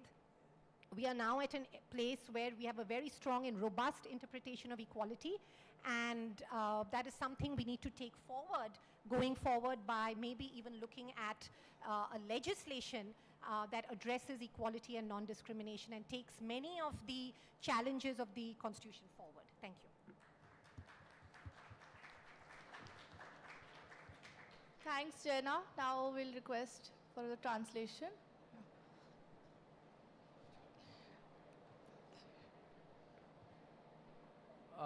Professor Kothari ಅವರು ಸಾಂಸ್ಕೃತಿಕ ಸಮಾನತೆ ಏಕೆ, ದಲಿತ ಸಮಾನತೆ ಮತ್ತು ಸಮಪಾಲು ಏಕೆ ಬೇಕು ಅನ್ನುವಕ್ಕಂಥ ಮಾತುಗಳನ್ನು ಭಾಳ ಮಾರ್ಮಿಕವಾಗಿ ಆಡಿದ್ದಾರೆ. ಸಂವಿಧಾನದಲ್ಲಿ ಸಮಾನತೆಯ ಬಗ್ಗೆ ಆರ್ಟಿಕಲ್ 15, 14 ಮತ್ತು ಅಸ್ಪೃಶ್ಯತೆ ನಿವಾರಣೆ 17, 18 ಸಂವಿಧಾನದ ಮೂಲ ಆಶಯಗಳನ್ನು ಕುರಿತು ಮಾತನಾಡಿದರು. ಸಮಾನತೆ ಕೆಲಸಕ್ಕೆ ಸಮಾನ ವೇತನ ಕೊಡಬೇಕು. ಆ್ಯಕ್ಚುಲಿ ಚಂಪಕ್ ರಾಜ್ ಪ್ರಕರಣದಲ್ಲಿ ಹಲವಾರು ಸಮುದಾಯಗಳಿಗೆ ತಾರತಮ್ಯ ಕುರಿತು ಅವರು ಮಾತನಾಡಿದ್ದಾರೆ. ಜೊತೆಗೆ ಸಮಪಾಲು ಅಂದರೆ ಏನು, ಸಮಪಾಲು ವ್ಯವಸ್ಥಿತವಾಗಿ ಬದಲಾವಣೆಗೆ ಅಗತ್ಯವಾದ ತಾರತಮ್ಯವನ್ನು ಅಂತ್ಯಗೊಳಿಸಿ ಹೇಗೆ ಸಮಪಾಲು ಕೊಡಬೇಕು, ಸಮಾನ ವೇತನಕ್ಕೆ ಸಮಾನ ಕೆಲಸಕ್ಕೆ ಸಮಾನ ವೇತನ ಎನ್ನುವಕ್ಕಂಥ ಮಾತುಗಳನ್ನು ಆಡಿದರು. ಜೊತೆಗೆ ನಮ್ಮ ಸಂವಿಧಾನದಲ್ಲಿ ಆಶಯ ಆ್ಯಕ್ಚುಲಿ ವ್ಯಕ್ತಿಗೆ ಸಮಪಾಲು ಅಗತ್ಯವಾದ ಅಂಶವಾಗಿದೆ. ಸಾಮಾಜಿಕ ನ್ಯಾಯ ಸಿಗುವುದರಲ್ಲಿ ಮತ್ತು ಮೌಲ್ಯಗಳನ್ನು ಗುರುತಿಸುವುದರಲ್ಲಿ ಸಮಾನ ಅವಕಾಶಕ್ಕೆ ಮತ್ತು ಸಮಪಾಲಕ್ಕೆ ಪ್ರಮುಖವಾದ ಮಹತ್ವವಾಗಿದೆ. ಇಂದಿರಾ ಸಾಹ್ನಿ ಪ್ರಕರಣದಲ್ಲಿಯೂ ಸಾಮಾಜಿಕ ತಾರತಮ್ಯದ ಕುರಿತು ಮಾತನಾಡಿದ್ದಾರೆ ಅಂತ ಮಾತು ಹೇಳಿದರು. ಇವತ್ತು ಸಾಮಾಜಿಕ ನ್ಯಾಯ ಅಷ್ಟೇ ಅಲ್ಲ, ಸಾಮಾಜಿಕ ಸಮಾನತೆ, ಸಾಮಾಜಿಕ ಪರಿವರ್ತನೆ ಸಕಾರಾತ್ಮಕವಾಗಿ ಇವುಗಳನ್ನು ಅಳವಡಿಸಿಕೊಂಡಾಗ ಅಥವಾ ಸಂವಿಧಾನದ ಇದನ್ನು ಇಂಪ್ಲಿಮೆಂಟ್ ಮಾಡಿದಾಗ ತುಂಬ ಅರ್ಥಪೂರ್ಣ ಆಗುತ್ತೆ. ಅದಕ್ಕೆ ವ್ಯಕ್ತಿ ಗೌರವ ಅತ್ಯಂತ ಮಹತ್ವವಾಗಿದ್ದು ನಾವು ಕೊನೆಯ ಮಾತು ಏನು ಹೇಳ್ತಾರೆ ಅಂದರೆ, ಅರ್ಥೈಸಿಕೊಳ್ಳಬೇಕಾಗಿದ್ದು ಸಮಾನತೆ ಮತ್ತು ಸಮಪಾಲು ನ್ಯಾಯಾಂಗ ವ್ಯವಸ್ಥೆಯಿಂದ ಪ್ರತಿಯೊಬ್ಬ ನಾಗರಿಕರು ಸಿಗಬೇಕಾಗಿರ್ಬೇಕಂತದ್ದು ಇಂತಿನ ಜರೂರಿ ಅನ್ನುವಕ್ಕಂಥ ಮಾತುಗಳು ಹೇಳಿದ್ದಾರೆ. ಅವರಿಗೆ ಹೃದಯಪೂರ್ವಕ ಅಭಿನಂದನೆಗಳು. ಧನ್ಯವಾದ. Thank you, sir. Professor Thorat, we'd like you to go next. Can you hear me? Okay. Yeah, I can hear you. Can you hear me? Yes, we can. Okay. Well, good afternoon to all of you, and thank you very much, Krishna Swami, the Vice Chancellor, for inviting me. I am one of those who are the part of the organization of this conference, but because of my health issue, I am not able to come. And so I miss many of the people here, Meena Dhanda and other who I would have liked to meet personally. Well, this is a conference on equity and constitution, and given a limited time, I would like to only focus on one or two issues.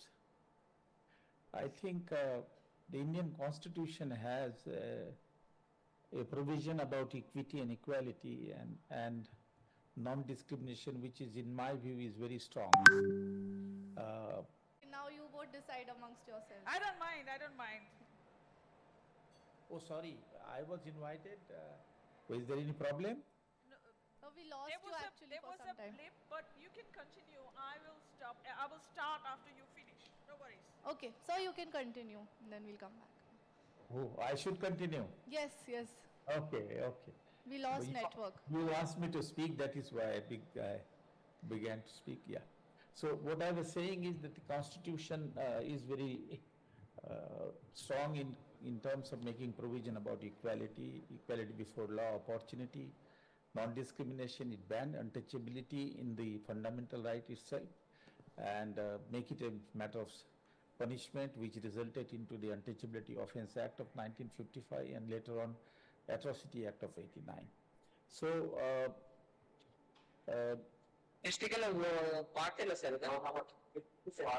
On that front, on the front of the provision, I think the Constitution is fairly clear. But the problem is, which Dr. Ambedkar has right from the beginning mentioned, is this, that the difference between de jure and de facto, that when the objective resolution by Nehru was proposed for the Constitution, at that very time, in the very beginning, he says that giving right is very important, but giving right is not enough. What you require is that a economic and social system which will ensure that the people are able to make use of the right, fundamental rights of equality, liberty, fraternity. And that is a point. In practice, you find a lot of contradiction. And that is why a bulk of the scheduled caste and scheduled tribe and part of OBC are not able to enjoy the equal right which is given in the Constitution. And Dr. Ambedkar, if you recall, his Constitution was state and minorities, wherein he basically tried to provide an economic and a social structure whereby people will be able to use the fundamental right of equality and liberty. So, for the Constitution, for the democracy also, he argued for economic democracy and social democracy. To be able to use your economic right, he suggested that we should have some sort of a socialist pattern of society or socialism, whereby the means of productions are owned by the state, and you guarantee economic equality. That will enable the people to use it in the Constitution. In terms of reservation in legislature, in public sector jobs, in education institutions. But nevertheless, what we see is that the reservation in jobs and education is confined to public sector. A vast private sector where 80% of jobs are in private sector is excluded from there. So he was aware about that. But as a larger solution, he accepted Buddhism. That if you want to change the norms and the values which decide the behavior of the high caste, then you have to have a religion as a morality, not as a religion in a traditional sense of having God and rituals and other thing, but religion as a principle of morality which will be supportive to the principle given in the Constitution. So you can see that both in the economic system as well as in the social system, Dr. Ambedkar tried to give a systemic solution to enable the people to use the equality and freedom. And that is not there. That is why he was all the while frustrated. You know his remark in the Constitution, and if you see his latest remark on the BBC, people have discovered his interview, where he said that democracy will not succeed in this country. That is what precisely is happening now today. That is because the religion and the caste has taken over the democracy. So I think this is a major point that I would like to mention. Another point that Dr. Ambedkar emphasized, and I also feel that with all its limitation, what we have done during last 70 years is that we have provision in the Constitution, we have reservation policy, we have other policy, but there is also civil right movement and general support, general feeling against the caste system. We are critical of inequality based on caste. We are critical of inequality based on religion and the gender, and there is a general movement. But from the last 30 years or 25 years, this movement and this perspective has been reversed. Now what you see, particularly after 2014, that people are precisely talking of a social system based on caste. People talk about constitution based on Manusmriti, constitution based on Sanatan principle, constitution based on Vedic principle. So this is something which is very shocking, because as against the 75-year general support to the principle of equality and general opposition to the caste system, what we now find is precisely the opposite. That we are now supporting the system which in fact brought the inequality in our social life. And that, I think, is very, very frustrating point. And as back as 1944 in Madras, Dr. Ambedkar has said that we are in the age of counter-revolution. And by counter-revolution he means that the ideology which is supportive of inequality, the ideology which is not supportive of so much of rationalism is becoming very aggressive. And the aggressiveness of this ideology you can see now very well, that there is people don't feel ashamed of talking, giving the base of Manusmriti, Rigveda, Sanatan Dharma to the constitution, and bringing even the Singhal to the new parliament. Singhal doesn't represent the principle in the constitution as such. Singhal represents Shivaism, and Shivaism in generally support Brahmanical rituals and others, and also it doesn't is opposite to the caste system as such. You have to see that they own thousands acres of land, and there are laborers who We'll now have the translation, a quick one, sir. Yeah. And then Professor Danda.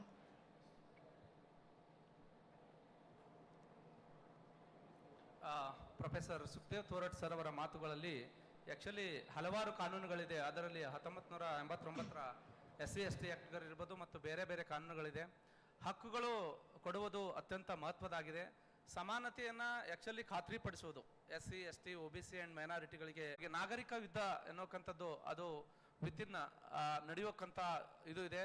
ಕೊನೆಯ ಒಂದು 20-30 ವರ್ಷದಿಂದ actually ಈ ರೀತಿಯ ಬೆಳವಣಿಗೆಗಳನ್ನು ಕಾಣ್ತಾ ಇದ್ದೇವೆ. ವಿಶೇಷವಾಗಿ 2014ರಿಂದ ಜಾತಿ, ಧರ್ಮ ಮತ್ತು ಮನುವಾದ ಎನ್ನುವಕ್ಕಂಥ ಆಯಾಮ ಇಟ್ಕೊಂಡು ಕೋಮುವಾದಗಳನ್ನು ಸೃಷ್ಟಿಸುತ್ತಾ ಸುಮಾರು 75% ಜನ 75% ಆಫ್ ಪಾಪ್ಯುಲೇಷನ್ ಏನಾಗಿದ್ದಾರೆ ಅಂದರೆ ಇದು ತಿಳಿದುಕೊಳ್ಳದೆ, ಇದು ಸರ್ವ ಜನರಿಗೂ ವಿಶೇಷವಾಗಿರ್ಬೇಕಂತ ಒಂದು ಸಂವಿಧಾನ ಇದೆ.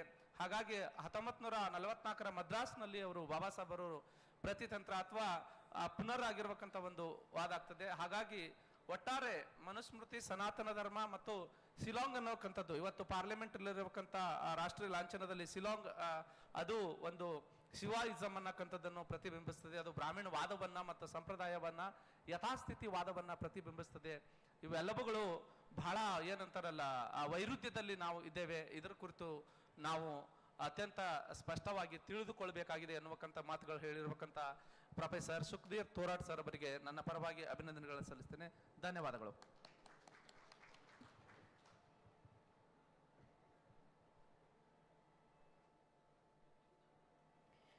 I think I must begin by thanking all the audience for their patience. Can you hear me? Now? Fantastic, thank you. So I'm honored to participate in this panel with esteemed thinkers and to contribute some thoughts on what is at stake when we speak of ensuring equality. We are tired of empty promises of politicians, of crowd-pleasing rhetorical flourishes of Achhe Din, which are nowhere in sight. The hopes of the last century of self-improvement, innovation, and progress through a lessening of the unjust distributions of privileges inherited by citizens at the start of India's miraculous journey and towards building a social fabric of more equal relations seem to be slowly ebbing away. Even so, there is no cause for despair. Right, is it better? Okay, thank you. For there is a resurgence of demand for justice emerging from experienced inequalities and inspired by constitutional values which this conference strikingly exemplifies. The underprivileged are reeling from the silence of the caretakers of the state.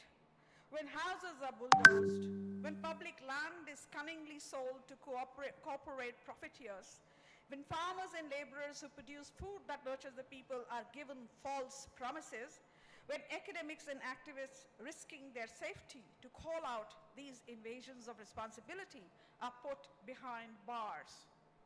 The silence of the caretakers of the state is astounding.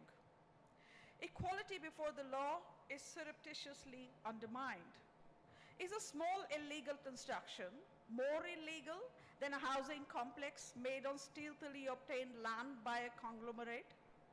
When the tea stall is bulldozed, the superficial reasoning given is that the illegal construction deserved to be demolished. But this is only a cover for what everyone knows is the operative or causative reason that the tea shop belonging to the other, the Muslim, is as dispensable as its hapless owner. The calculatedly averted gaze of government officials allows a selective use of the coercive state apparatus. Bulldozers for some, regularization for others. In such an atmosphere of the sectarian use of the law, how can anyone expect to ensure equality in the eyes of the law? Who will ensure equality? Seen from the ground up, from the lowest point of the powerlessness of citizens in the face of such silence and evasion of responsibility of the caretakers of the state, there are many examples. Consider Dr. Omar Khalid, PhD, a student activist whose hearing for a bail has been postponed 13 times. He was arrested under UAPA for allegedly causing disturbance, abusive behavior without punishment. It could easily be argued that not strictly censoring such vicious speech is implicitly inciting anti-Muslim hatred and potentially encouraging others to repeat such hate speech, just as silence on domestic violence against women and children in one home begets similar violence elsewhere. The chain of culpability is engineered in one case and deliberately broken in the other. So who will ensure equality? When systems of accountability, of codependent responsibility for institutional failures are weak or even absent, no one seems to be in charge to protect the seriously at-risk life and safety of the underprivileged. Surely, it is not sufficient to espouse ideals of equality, necessary though they are. It is equally necessary to ensure that there must be robust systems of accountability, systems that will allow routinely and methodically to address failures of duty of care, such as in the multiple cases of harassment leading to suicides of Dalit students in elite educational institutions. Not ensuring equity can deteriorate into situations of such severe state neglect that atrocities committed in a frenzy of lawlessness is all it takes to permanently disfigure the social fabric, as witnessed currently in Manipur. However, the gravest form of inequality before the law could be reduced if laws such as the UAPA were removed from the statute book. That is something concrete this conference must demand, in my humble view. But I also want to stress that waiting for systems to change or for constitutional values to be re-energized may take too long. Even as an elaborate set of laws designed to uphold the constitutional values of equality and equity exists, the vigilance in asserting one's rights and doing one's duty has sadly waned over the last few decades. One can say of the upwardly mobile middle classes, once drunk on the pleasurable consumption of newly acquired consumer goods, and now slowly facing stagnation, unemployability, and perhaps even decline, that they did not think of their duty as active citizens to create an ethos of respect for the values of citizenship. Fraternity or maitri or political friendship that Baba Sahib led us to appreciate is a deep value. Maitri is not achievable by sleepwalking through one's privileges. In that case, the so-called modern life did not have the capacity to overturn the egregious system of inequality that is casteism, entrenched over centuries. People live sequestered lives guarding their caste privileges. Only the sharpest of self-scrutiny of one's gains from exploiting the unequal position of fellow citizens can bring us closer to Maitri. Little around us encourages this self-scrutiny. I think the Bharat Jodo Yatra did play a small role in energizing this sense of citizens' duty to learn from others, not immediately in one's habitat, people speaking different languages from other states, from other classes and castes. But the destructive forces on the other side, who do not espouse equal dignity in any form or shape, even for their own followers, let alone the 14% of the population they want to disown as their fellow citizens, have created a disgusting malaise. The moneyed and the powerful feel entitled to even more privileges and ride roughshod over the rights of others. The image I have in mind is of the belligerent young woman in a fancy car, stalled in traffic due to the farmers' protests, showing the middle fingers of her both hands to an elderly farmer who was patiently explaining to her and trying to calm her down by calling her puttar, child. And another image is of a party workers opposed to the farmers' protest shouting Khalistani to a serving police officer doing his duty at the site. Religious abuse has become a ready tool both to frighten the other and to buttress one's loyalty to the ruling party. So, to ensure equality, change seekers cannot wait for systems to change. They must become the change, transforming themselves for the common good. To learn what it feels like to be treated without equal dignity, it is crucial to listen to those who have suffered inequality all their lives. For the privileged, being a woman and having first-hand experience of equal treatment vis-a-vis men is not enough to sensitize one to the indignities of casteism that casteism heaps on people. Even the strength of passionate commitment that comes from the place of experiencing inequality as a woman is not enough to envisage a path out of casteism to a future of truly equal dignity. Our Dalit, Bahujan and Adivasi sisters and brothers must be the leaders who show the way to ensure equality. The caste and class biases of political leadership has cramped the imagination of conceptions of equality for far too long.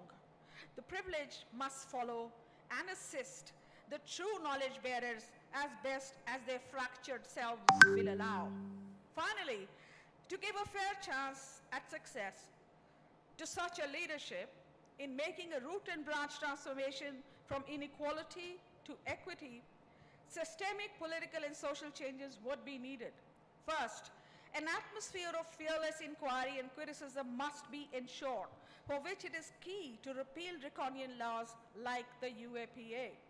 Second, the diversity of ideological points of view must have a place, for which proportional representation as a system of electing representatives is crucial. Third, are the enabling conditions, socioeconomic measures such as progressive taxation, strengthening of social security measures, making quality healthcare available from public money on a needs basis. In short, halting the headlong drive into privatization that has plunged the country in unprecedented levels of inequality. Finally, constitutionally guaranteed support for forms of respectful collective living, be they guided by diverse sexual preferences or minority religious attachments, must be a key component of an inviolable right to equality. With these measures in place, there would be some hope of definite steps towards ensuring equality and equity. Thank you. We'll have a quick translation of that.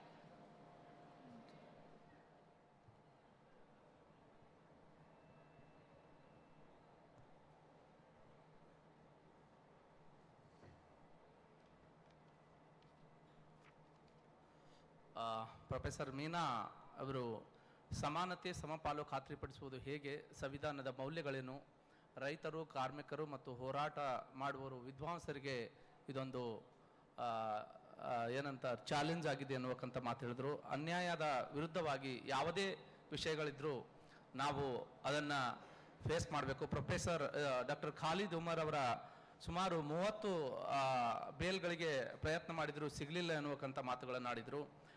ಇದರಲ್ಲಿ ವಿಶೇಷವಾಗಿ ಮಹಿಳೆಯರಿಗೆ ಅವಕಾಶಗಳು ಕೊಡಬೇಕು ಅನ್ನುವಂಥ ಮಾತುಗಳನ್ನು focus ಮಾಡಿದರು. ಯಾರು ಸಮಾನತೆ ಸಮಪಾಲು ಕೊಡೋದು ಸಾಧ್ಯವಿಲ್ಲ, ಸಾಂಸ್ಥಿಕ ಮೌಲ್ಯಗಳು ಆ್ಯಕ್ಚುಲಿ ಇದು ವಿಫಲವಾಗ್ತವೆ ಅನ್ನುವಂಥ ಮಾತುಗಳನ್ನು ವ್ಯಕ್ತಪಡಿಸಿದ್ರು. ವಿಶೇಷವಾಗಿ ದಲಿತ ವಿದ್ಯಾರ್ಥಿಗಳು ಅತ್ಯಂತ ಮಣಿಪೂರಿನ ಒಂದು ಪ್ರಕರಣ ಕೂಡ ಅವರು ಫೋಕಸ್ ಮಾಡಿದರು. ಈ ಸಮ್ಮೇಳನದ ಆಶಯ ಏನಾಗಬೇಕು ಅನ್ನುವುದಂದರೆ ನಿರುದ್ಯೋಗ ಆ್ಯಕ್ಚುಲಿ ಬಹಳಷ್ಟು ಸಮಸ್ಯೆಗಳಿಂದ ಕೂಡಿದೆ, ಅದು ಭಾತೃತ್ವ ಭಾವನೆ ಬರಬೇಕು. ಆಧುನಿಕ ಜೀವನದಲ್ಲಿ ಸಂವಿಧಾನದ ಮೌಲ್ಯಗಳನ್ನು ಅಳವಡಿಸಿಕೊಳ್ಳುವುದರ ಮೂಲಕ ನಾವು ಸಂವಿಧಾನದ ಆಶಯಗಳನ್ನು ಪೂರೈಸಬೇಕು ಅನ್ನುವಂಥ ಮಾತುಗಳನ್ನು ಆಡಿದರು. ಜೊತೆಗೆ ಖಾಲಿಸ್ತಾನ ಮತ್ತು ಧಾರ್ಮಿಕ ಒಂದು ಅಭಿಮಿನಿಂದ ಕೂಡಿದೆ ಅನ್ನುವಂಥ ಮಾತುಗಳನ್ನು ಹೇಳಿದರು. ವ್ಯವಸ್ಥೆಯ ಬದಲಾವಣೆಗಿಂತ ನಾವು ಸ್ವಯಂ ಬದಲಾವಣೆ ಆಗುವುದು ಅಗತ್ಯ. ಮಹಿಳೆಯರಿಗೆ ಸಮಾನತೆ ಕೊಡುವುದು ಅಷ್ಟೇ ಅಗತ್ಯ ಇದೆ. ದಲಿತರು, ಬಹುಜನರು, ಆದಿವಾಸಿಗಳು ನಾಯಕರು ಅವಶ್ಯಕತೆ ಇದೆ, ನಾಯಕರ ರೂಪಿಸುವುದು ಅವಶ್ಯಕತೆ ಇದೆ. ಸಮಾನತೆ ಮತ್ತು ಸ್ವಾತಂತ್ರ್ಯ, ಭಾತೃತ್ವ ಮತ್ತು ಸಾಮಾಜಿಕ ನ್ಯಾಯ ವನ್ನು ರೂಪಿಸುವಲ್ಲಿ ಅಥವಾ ಅದನ್ನು ಪೂರ್ಣಗೊಳಿಸುವಲ್ಲಿ ಸಂವಿಧಾನ ಅತ್ಯಂತ ಅಗತ್ಯ ಎನ್ನುವಂಥ ಮಾತುಗಳನ್ನು ಆಡಿರುವಂಥ ಮೇಡಮ್ ಅವರಿಗೆ ಧನ್ಯವಾದಗಳು. ನಮಸ್ಕಾರ. Okay, we have time for one question. If anybody has a question. Okay, we'll go with sir. Okay, sorry. Okay, anybody else who has a question? Okay, there. I spotted them first, so yeah. Oh, ma'am.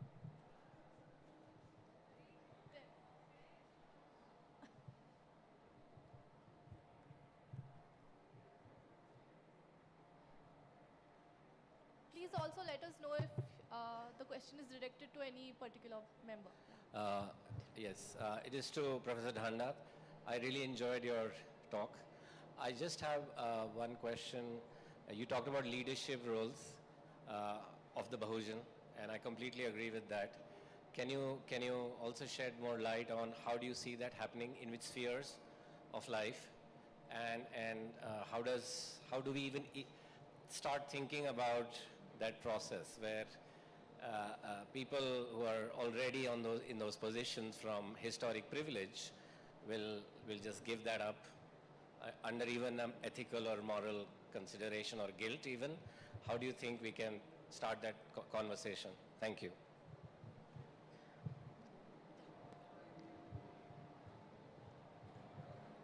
Can you hear me? Yeah, very briefly.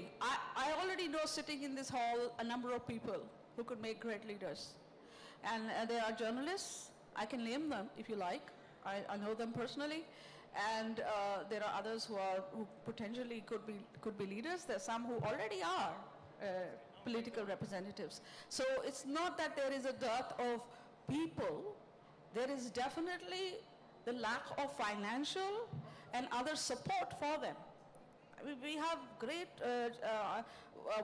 journalists, like for example the Muknaik. They don't have money to run things. You know, they are reporting from the ground and they don't have the money to run their establishment. So it's just that the money that is going towards changing whatever party system we want to change should go to the right people. Is a very small suggestion that I have, and I think the people are there. Okay, thank you. Okay. So you can take the question later. You can ask it later. We have to close the discussion now. Yeah. Okay. So with that we come to an end of the discussion, and I think the overbearing lesson that we got today was that no matter how many obstacles come our way, we march on and try to ensure equity and equality, and try and make sure that the Constitution, as intended, keeps working to ensure equality and equity. Yeah. Thank you.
May I request everyone to settle down so we can begin the session?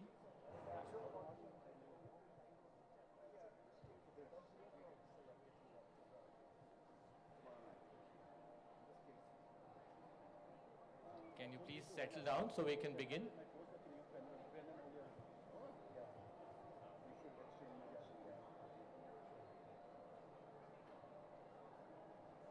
Good evening and welcome to this session, which is on the question of holding together India's federalism.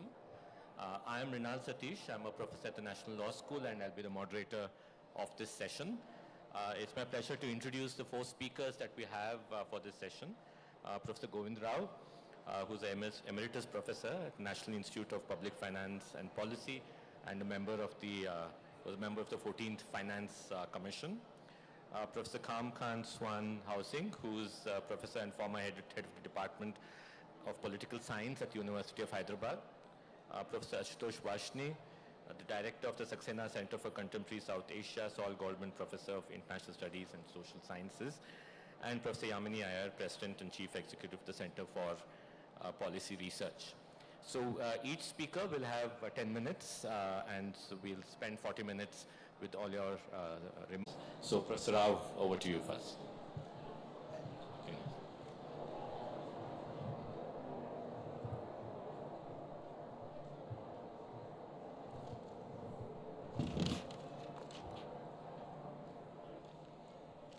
Good afternoon, everyone, and let me at the outset thank Dr. Krishnaswamy for asking me, Dr. Krishnaswamy to be asking me to speak on the issues of federalism this afternoon. The Constitution describes India as a union of states. In fact, you do not find the word federalism anywhere. And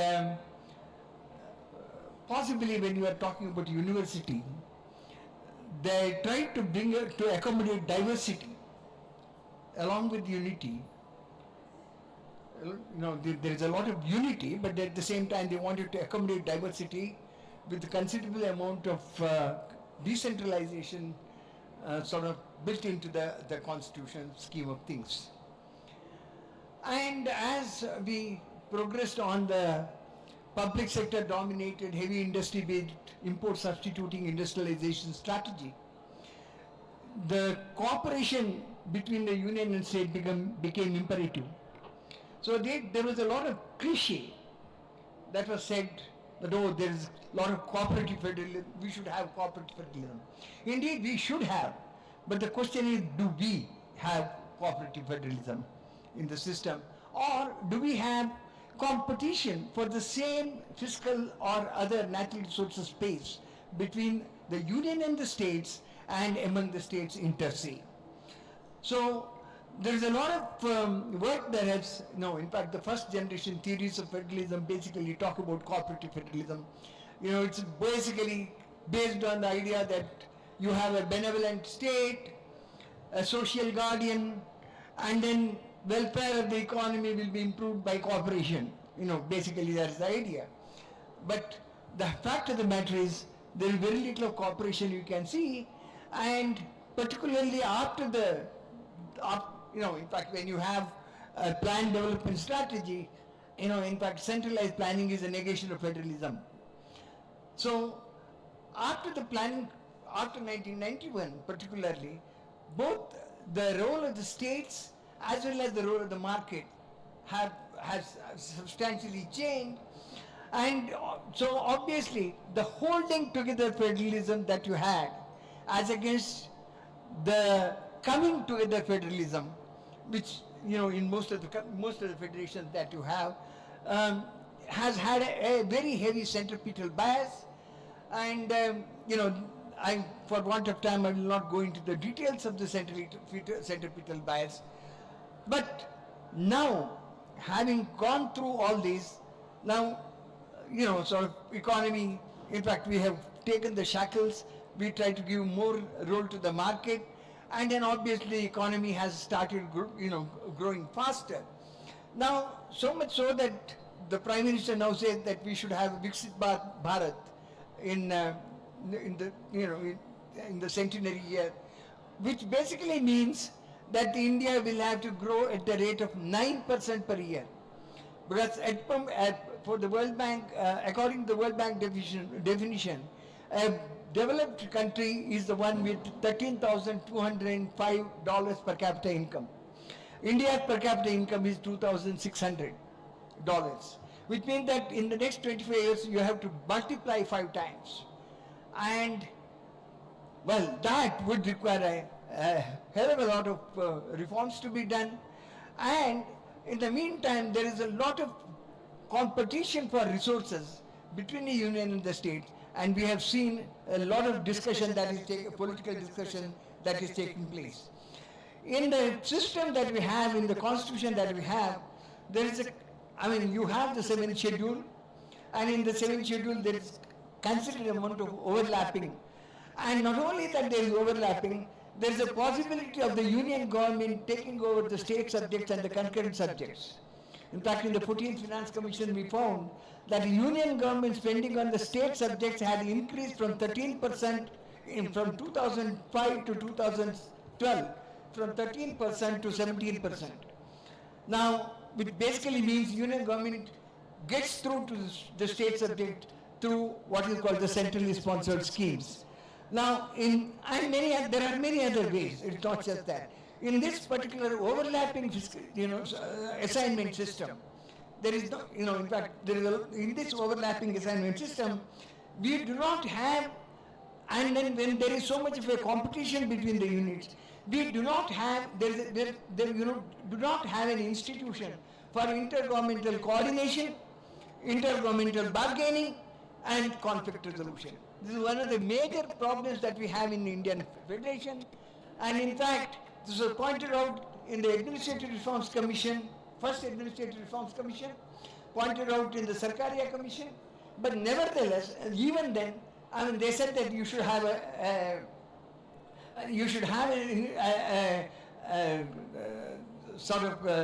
an institution, and they created an institution and put it within the Union Home Ministry.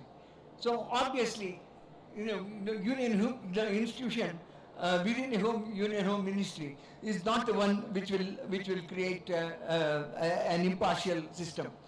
Then you have the whole issue of sharing of resources through the Finance Commission, and now Finance Commissions have a lot of difficulties, and today we have a situation where the fiscal deficit of the country is almost, something like 9% of GDP. Basically, they will have to come and share the deficits. And that's one of the major issues, and how they are going to do will have to be seen.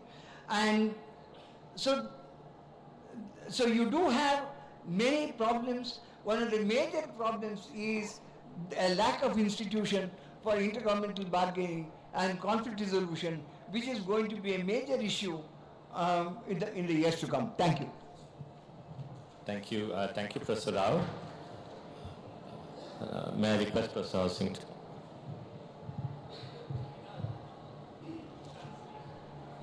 So, I think first we have a translation. My apologies. Professor Rao ಅವರು ಭಾರತದ ಒಕ್ಕೂಟ ವ್ಯವಸ್ಥೆಯ ಸುಧಾರಣೆಯ ಆಯಾಮಗಳ ಕುರಿತು ಬಹಳ ಸವಿಸ್ತಾರವಾಗಿ ಮಾತಾಡಿದ್ದಾರೆ. ರಾಜ್ಯ ಕೇಂದ್ರಗಳ ನಡುವಿನ ಸಂಬಂಧಗಳು, ಆರ್ಥಿಕ ಬೆಳವಣಿಗೆ, ಕೈಗಾರಿಕಾ ಸಹಕಾರಗಳು, ಮಾರುಕಟ್ಟೆ ವ್ಯವಸ್ಥೆ, ಭಾರತದ GDP ಕುರಿತು ಮಾತನಾಡಿದ್ದಾರೆ.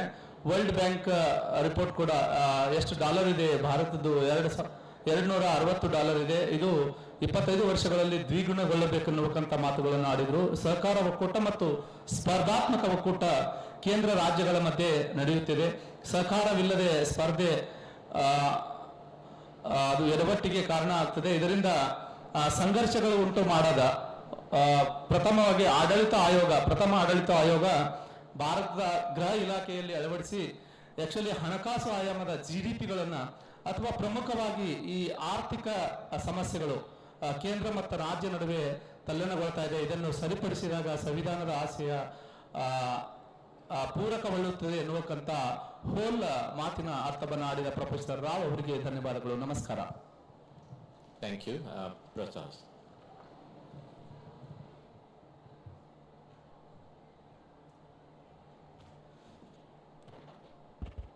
Thank you, Chair, and I'm particularly grateful to NLS and the government of Karnataka for this signal honor and for this opportunity. So what I intend to flag today is one of the operative instruments of holding together federalism, which is asymmetric federalism, on which I had worked for quite some time now. And what I intend to do is to flag the centrality of asymmetric federalism in holding together India's deep diversity. The acknowledgement and acceptance of deep diversity, which in effect are territorially mobilized, and in effect become consequential at the time of, or at the founding moment of India's Federal Republic, precisely because there had been disparate set of territories which had long-standing sovereign and semi-sovereign political experience. And how did the Indian nation state, as it were, negotiate with these pre-existing political entities with distinctive historical experience? What was the oath of having a centralized federation or a union of state which was otherwise not sensitive to deep diversities? To my mind, I think asymmetric federalism, to the extent that it is based on normative as well as institutional foundation of recognizing and accommodating deep diversity, is consequential to holding together especially tribal groups in Northeast India, which had not been integral to India's freedom movement. I have in mind the Nagas, which a large part of the Naga tribal areas, which was excluded and therefore outside the remit of pan-Indian legislation, as well as a large part of India's freedom movement, and also several tribal groups in the erstwhile hill areas of Assam, which in effect had autonomous political experience under different chieftainship. And the odds of integrating these, or as it were, providing accommodative institution fulcrum through the provision of asymmetric federalism, I think is consequential and central in ensuring that Indian state not only consolidate but also ensures that there is a democracy deepening in the peripheral regions of Northeast India. And I think this is where asymmetric federalism has to be seen as a multi-level interaction system, not only between the center and the state, but also between the state, that is the subnational unit, and the local units, as it were. Because looking at the very founding institutions which envision asymmetric institution in the form of 6th schedule, and subsequently the formation of Nagaland under Article 371A, subsequently Article 371Z in Mizoram, in effect ensures that asymmetry, if you look at closely the experience of Nagaland, for example, between 2010 and 2013, when with the rise of a regionalist political party called the Nagaland or the Naga People's Front, you have a regionalist space which seeks to claim and contend that this negotiated sovereignty in effect envisions that Naga Legislative Assembly has the exclusive sovereign rights to regulate, for example, on the control and exploitation of natural gas as well as petroleum. The union government initially, in effect, responded in the affirmative, but subsequently recanted, and there was a lot of, back channel negotiation, which eventually subside the matter, and the matter is now put in the back burner. We do not know when it would re-emerge again. But what is important, therefore, is that this type of regionalist or autonomous assertion in some of these regionalist space like Nagaland, in effect, also reinforce that asymmetric institutions have to be sensitive to the internal dynamics within Nagaland, given that land and resources which in effect embodied which in effect underpinned the fluid flow of natural gas and oil, for example, are co-owned or co-shared.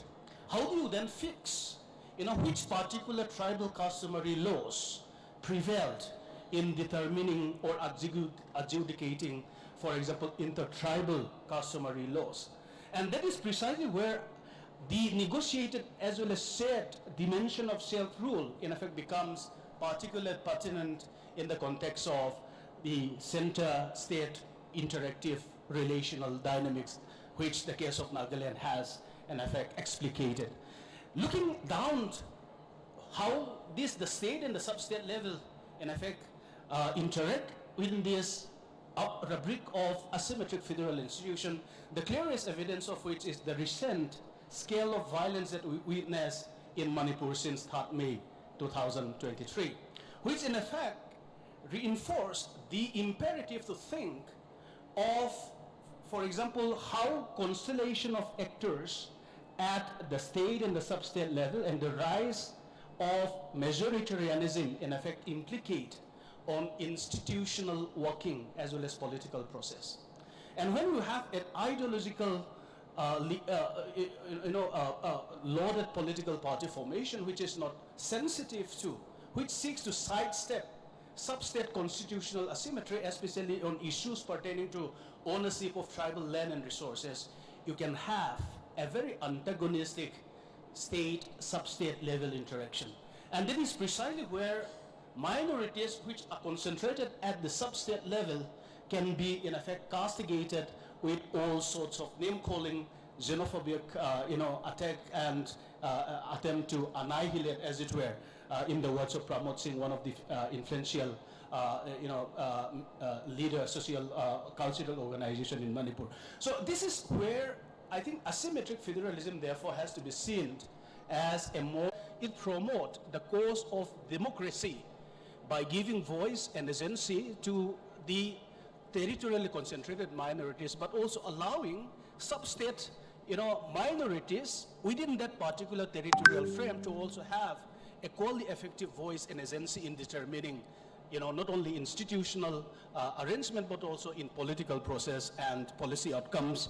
I think are imperative for us to think at how these, making these asymmetric institutions work for the last 75 years, in effect have begged us to think and revisit some of the promise as well as limitation which are embedded in the idea and practice of asymmetric federalism.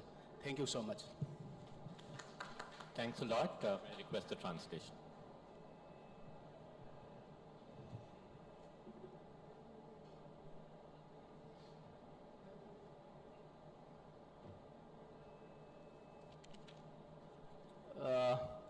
Khan housing ಅವರು ಕರ್ನಾಟಕ ಸರ್ಕಾರಕ್ಕೆ ಮೊದಲಿಗೆ ಧನ್ಯವಾದಗಳನ್ನು ಹೇಳುತ್ತಾ ಅಸಮಾನತೆ ಒಕ್ಕೂಟ ವ್ಯವಸ್ಥೆಯ ಕುರಿತು ಮಾತನಾಡ್ತಾರೆ. ಕೇಂದ್ರ ಸರ್ಕಾರದ ಸಾಂಸ್ಥಿಕ ವ್ಯವಸ್ಥೆಗಳು ನಾರ್ತ್ ಈಸ್ಟ್ ರಾಜ್ಯಗಳು, ಪೂರ್ವ ಪಶ್ಚಿಮ ರಾಜ್ಯಗಳಿಗೆ ಇವತ್ತಿಗೆ ಆದಿವಾಸಿಗಳಿಗೆ ಮತ್ತು ಪ್ರಜಾಪ್ರಭುತ್ವ ವ್ಯವಸ್ಥೆಗೆ ಒಕ್ಕೂಟ ವ್ಯವಸ್ಥೆಗೆ ಹೇಗೆ ಒಂದು ಸಂಘರ್ಷ ನಡೆದಿದೆ ಅನ್ನುವಂಥ ಮಾತುಗಳನ್ನು ಆಡಿದ್ರು. ಕೇಂದ್ರ ರಾಜ್ಯ ಸರ್ಕಾರ ಆಕ್ಚುಲಿ ಅಷ್ಟೇ ಅಲ್ಲದೆ ರಾಜ್ಯ ಮತ್ತು ಸ್ಥಳೀಯವಾಗಿ ಕೂಡ ಅವಕಾಶಗಳು ಮತ್ತು ಅವಕಾಶಗಳು ಒದಗಿಸಬೇಕು. ನಾಗಾಲ್ಯಾಂಡ್ ಪ್ರಾದೇಶಿಕ ಸಮಸ್ಯೆ ಅಷ್ಟೇ ಅಲ್ಲದೆ ನಾಗಾಲ್ಯಾಂಡ್ ರಾಜ್ಯದ ಅಸಮಾನತೆಗಳಿಗೆ ರಾಜ್ಯ ಮತ್ತು ಕೇಂದ್ರದ ಸಮಸ್ಯೆಗಳೇನಿದೆ ಅನ್ನುವಂಥದ್ದು, ವಿಶೇಷವಾಗಿ ಆದಿವಾಸಿಗಳು ಕೇಂದ್ರ ರಾಜ್ಯ ಸರ್ಕಾರಗಳಿಗೆ ಸಂಬಂಧಗಳ ಕುರಿತು ಮಾತಾಡಿದ್ರು. 2023ರ ಮಣಿಪುರ ಸಮಸ್ಯೆಗಳು, ರಾಜಕೀಯ ಸಮಸ್ಯೆಗಳು ಹೇಗೆ ಪರಿಣಾಮಕಾರಿಯಾಗಿ ಸಾಂಸ್ಥಿಕವಾಗಿರಬೇಕಂತ ಬದಲಾವಣೆಗಳು ತರಲು ಪ್ರಯತ್ನಿಸುತ್ತೇವೆ ಅನ್ನೋಕಂತ ಮಾತುಗಳನ್ನು ಆಡಿದ್ರು. ಕೊನೆಯದಾಗಿ ಅವರು ಬಹಳ ಇಂಪಾರ್ಟೆಂಟ್ ಮಹತ್ವ ಕೊಟ್ಟಿದ್ದು, ಪ್ರಜಾಪ್ರಭುತ್ವ ಒಕ್ಕೂಟ ವ್ಯವಸ್ಥೆ ಒಂದು ದೇಹಕ್ಕೆ ಹೇಗೆ ಹೃದಯ ಮಹತ್ವ ಇದೆಯೋ ಹಾಗಿದೆ. ಹಾಗಾಗಿ ಆ ಹೃದಯವನ್ನ ಸಾಂಸ್ಥಿಕ ಸಂಸ್ಥೆಗಳ ಮೂಲಕ ಸಂವಿಧಾನದ ಒಕ್ಕೂಟ ವ್ಯವಸ್ಥೆ ಭದ್ರಪಡಿಸಿ ರಾಜ್ಯಗಳಿಗೆ ಒಂದು ಸಮಾನತಾವಾದ ಅರ್ಪಿಸಿದರೆ ತುಂಬಾ ಅನುಕೂಲ ಆಗ್ತದೆ ಅನ್ನೋಕ್ಕಂತ ಮಾತುಗಳನ್ನು ಆಡಿದ್ದಾರೆ. ಅವರಿಗೆ ಪ್ರೀತಿಪೂರ್ವಕ ಅಭಿನಂದನೆಗಳು. ಧನ್ಯವಾದಗಳು sir. Thank you. ವಾಶ್ನಿ.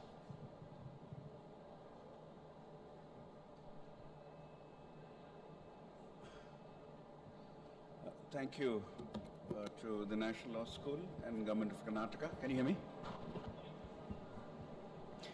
Can you hear me? I see. Okay. Thanks to the National Law School and Government of Karnataka for inviting me all the way from Boston.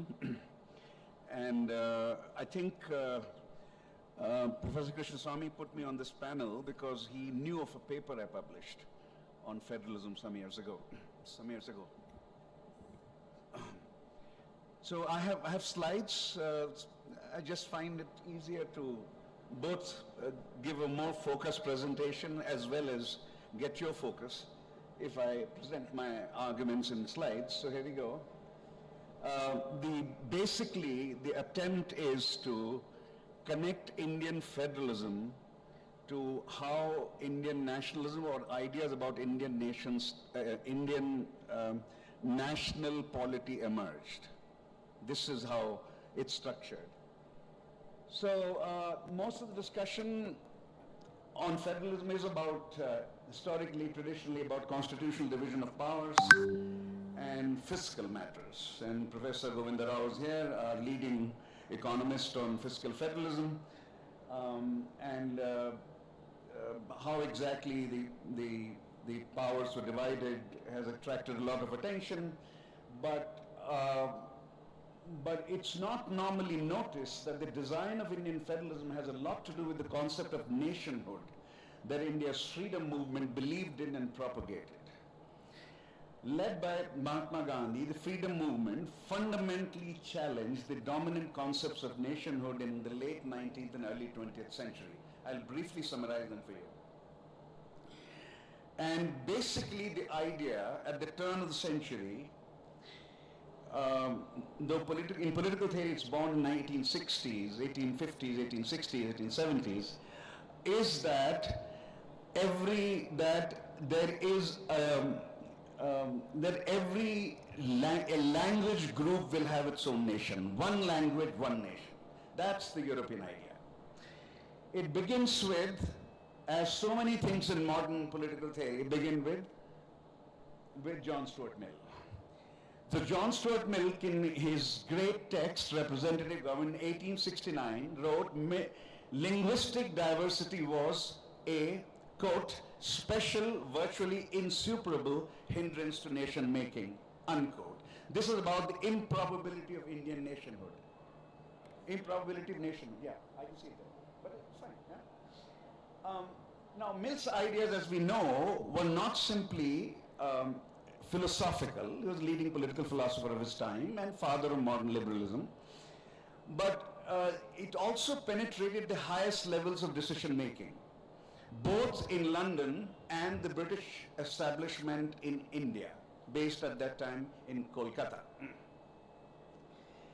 Here is one of the leading decision makers for some time, also the acting viceroy, and certainly the Governor General, acting Governor General for some time, but Lieutenant Governor of Northwest Frontier Province, and I've spent a lot of time in Bengal. Here is John Strachey. There is not and never was an India or even any country of India possessing, according to any European ideas, any sort of unity, physical, political, social or religious, and that men of the Punjab, Bengal, northwestern provinces and Madras should ever feel that they belong to one Indian nation is impossible. You might with as much reason and probability look forward to a time when a single nation will have taken the place of the various nations of Europe, unquote. This is actually a profound idea. This is not a cheap dismissal of the possibility of nationhood in India. This is basically saying that India, like Europe, is a civilization, a cultural construct.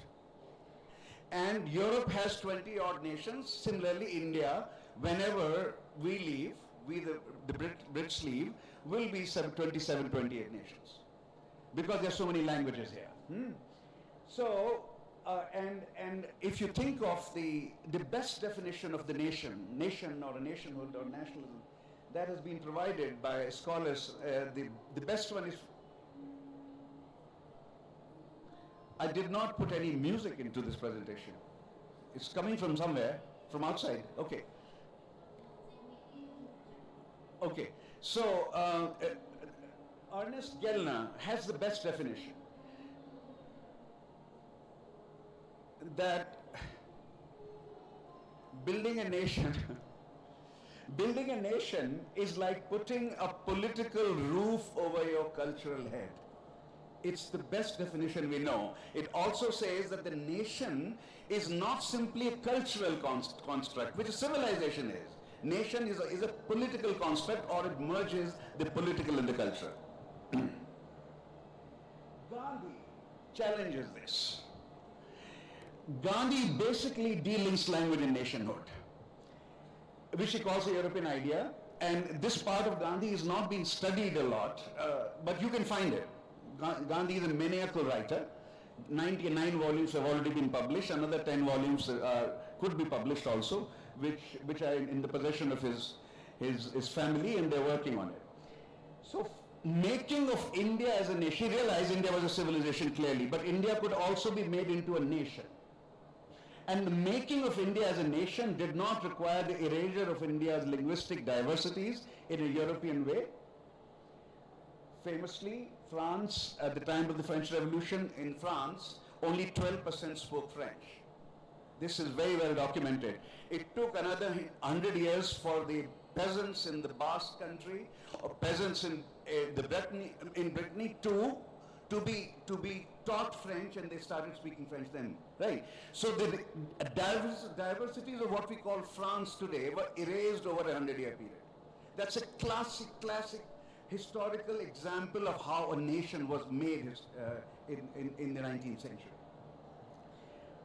Okay, Gandhi basically said that we will, what we would call today, in today's language, today's political theory, hyphenate Indian identity. Indians will be Tamil Indians, Malayali Indians, Bengali Indians, Punjabi Indians, so on and so forth. It does not require, becoming an Indian does not require erasing the Bengaliness in you or erasing the Kannadiga in you. And the decisive political move that he makes is that Congress party, after he takes over, 1919, 1920, is not organized, its provincial units are not organized around the British units. There is no Bengal Presidency Congress, there is a Bengal Congress. There is no Madras Presidency Congress, there is a Tamil Congress, there is a Telugu Congress, there is a Malayali Congress. There is a Gujarat Congress, which represents all of some 100 odd Gujarati princely states, or 80 odd, something like that, small little states in Gujarat. So the claim was that the freedom movement will create a political roof over India's multilinguistic head. Linguistic erasure was not necessary. We will create a new non-European nation with hyphenated identities.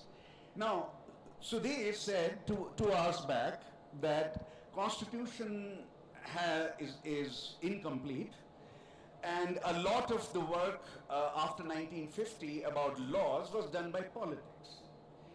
The Indian Constitution does not mention linguistic states. It does mention states, and does mention that there will be division of powers and between center and states. The idea of linguistic reorganization of state is basically a resurgence of Gandhian notion of nationhood. It goes back to the 1990 to 1920 political move, transforming the Congress party into its linguistic units. That's how Congress party was reformed. Okay. Now, in the last 2 minutes, let's now jump to the latest version of federalism theory and how it's connected. So Alfred Stepan and Juan Linz have come up with a very interesting typology around federalism and the relationship between federalism and nationhood. So they say you can think of the current national entities in the world as consisting of 3 kinds of states. Only 2 I'll be able to discuss, not the third. Nation state, multicultural states, and state nations. And they included in their book India, Canada, Spain as examples of state nations, which are different from nation states. A typical nation state is France, which erased its diversities and created a unimodal French person, a unimodal French person who is not even allowed to register his or her ethnicity or race. That's illegal. That's not, it's a crime. So this is how unimodal France became a classic nation state. State nations, and Professor Govinda Rao mentioned this point of the Constitution, state nations simultaneously safeguard diversity and promote national level loyalties. And the idea that Bengaliness is promoted or Tamilness is promoted is not equal to saying that India is de-promoted or de-emphasized. You can do both together. That's the 1919-1920 Gandhi idea, which became part of the freedom movement, which became part of the Congress Party's ideology of the time. So what India is, according to this theory, is it's a state nation. It is a type of, that's a national entity, but state nation. And further, the final point of this theory was that if you apply nation-state policies and nation-state institutional designs on state nations, only suffering and unrest will result.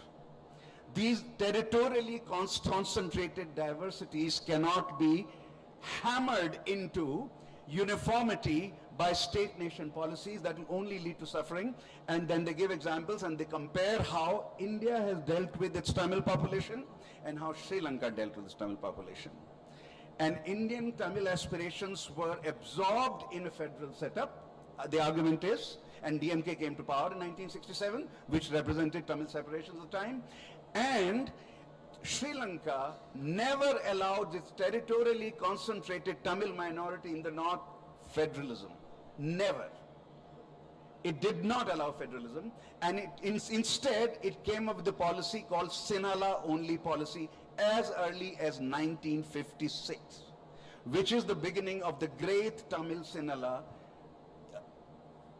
diversion in Sri Lanka's polity, and that led to finally a civil war, and still is an unresolved question.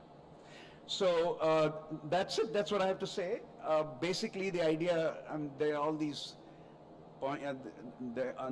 the data here, but basically I wanted to make rather than database a conceptual argument that India should be, as a national entity, India is not a nation state. India is a state nation, and if Delhi starts applying nation state policies, it will only lead to suffering and disaster. Thank you. Thank you, Professor Vashni. May I request translation?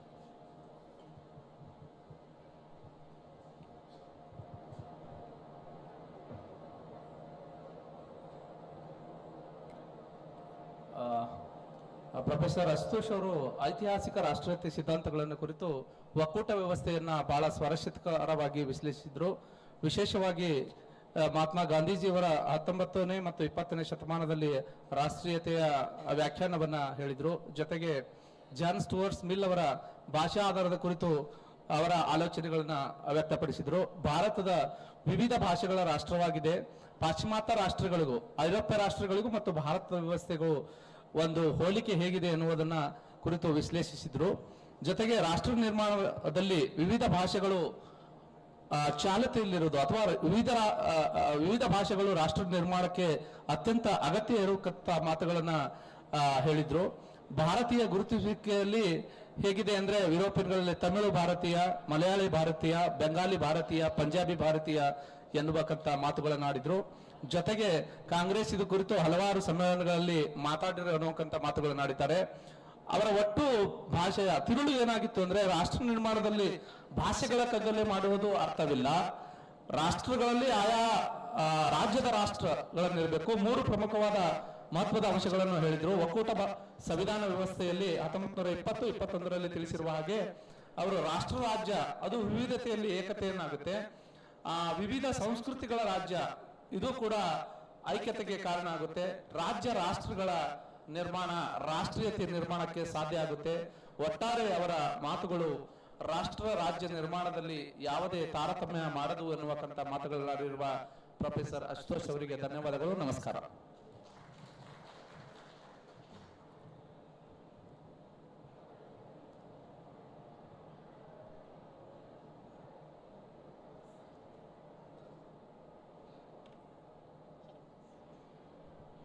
Thank you. Thank you to the National Law School. Thank you to the Government of Karnataka for inviting me here to this wonderful panel on a subject that I think is most crucial to the future of this nation and to the core of the democratic promise that this nation holds. It has been a challenge to be the last of three illustrious speakers before me, because everything I wanted to say has already been said. So I'm quickly going to rework it and focus the conversation a little bit on what I think are the four threats to the state-nation federal principle that is baked into our constitution. We cannot reaffirm federalism without understanding the nature of the threats and the tools and modalities that have now become normalized in our political discourse that are creating those threats in the first place. So let me start with the first. Today, our political discourse is enjoining us to abandon the project of state-nation within a new project of nation building, a project of one nation. We are told that we are a country that should mobilize around the idea of one nation, one tax, one nation, one ration card, one nation, one election.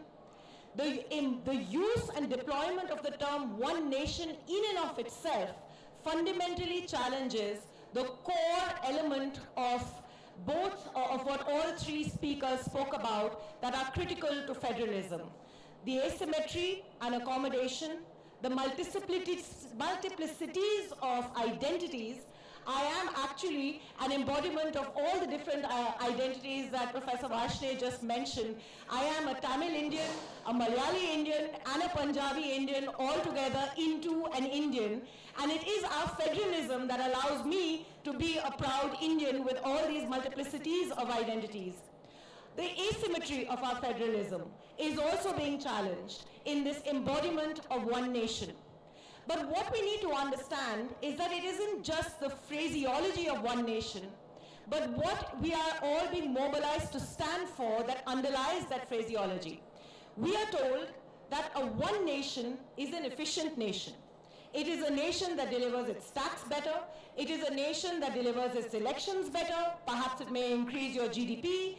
It is a nation that will allow people to move better. It will allow you to have portable benefits. And in all of this efficiency, we are being asked to give up on that very fundamental principle of accommodation. The Indian state is well known for all its efficiency failures, but when we are asked to respond to those efficiency failures within this framework of oneness as the path to efficiency, we are giving up a very fundamental element of what is core to the idea of federalism, to the notion of federalism that was baked into the original Indian constitution, which was meant, as Ambedkar reminded us, to have both unitary principles as well as federal principles that will always be in tension and in careful balance with one another. It was through that balance that the accommodative spirit of the Indian constitution would be fulfilled. We cannot give that up in the guise of efficiency. We are also told, and this is the second big threat to federalism. Federalism at its core is about cooperation. Or federalism as articulated in the Indian constitution is about cooperation. Professor Rao spoke to us about how this cooperation has been brought together and also broken consistently in the context of our fiscal federalism. But one of the elements of this cooperation is the absence of institutional structures that can enable and strengthen that federalism. Again, Professor Rao spoke about the absence of an interstate council, the lack of institutional spaces for dialogue and deliberation to take place. But I want to bring your attention to another element of this cooperation. Federalism in our civil services, the IAS, that Professor Varshney's presentation also mentioned. The IAS was designed to have within our federal structure as being framed within the concept of dual accountability. There were state cadres, and the government of India borrowed its employees through these state cadres to ensure that in national policy making, the views, perspectives and ideas of the states would find representation, and similarly, in state policy making, the idea of the holding together, the togetherness of our federal structure would articulate itself. Increasingly, as we have gone down the road of giving up or in the name of cooperation, beginning to increasingly centralize the nature of administration. How do we do that? We have the Prime Minister, we have Secretaries Government of India monitoring progress of schemes with district magistrates, with secretaries of state governments. It fundamentally breaks the core of the principle of dual accountability. If a state civil cadre IAS officer is reporting directly to the Government of India without the Chief Secretary and the Chief Minister as the intermediary, immediately the state becomes accountable to the center rather than, the IAS officer becomes accountable to the center rather than to the Chief Minister, to whom he or she ought to be accountable within the spirit of dual accountability. Another means by which the spirit of dual accountability is being undermined, and I think in ways that are even more onerous than administrative tools of monitoring, is the way in which we have so conveniently, and now with the backing of the Supreme Court, been able to convert states into union territories with union cadres managed and held accountable by the central government. This is a serious challenge to the fundamental core of cooperative federalism that is baked in to the nature of the relationship between center and states.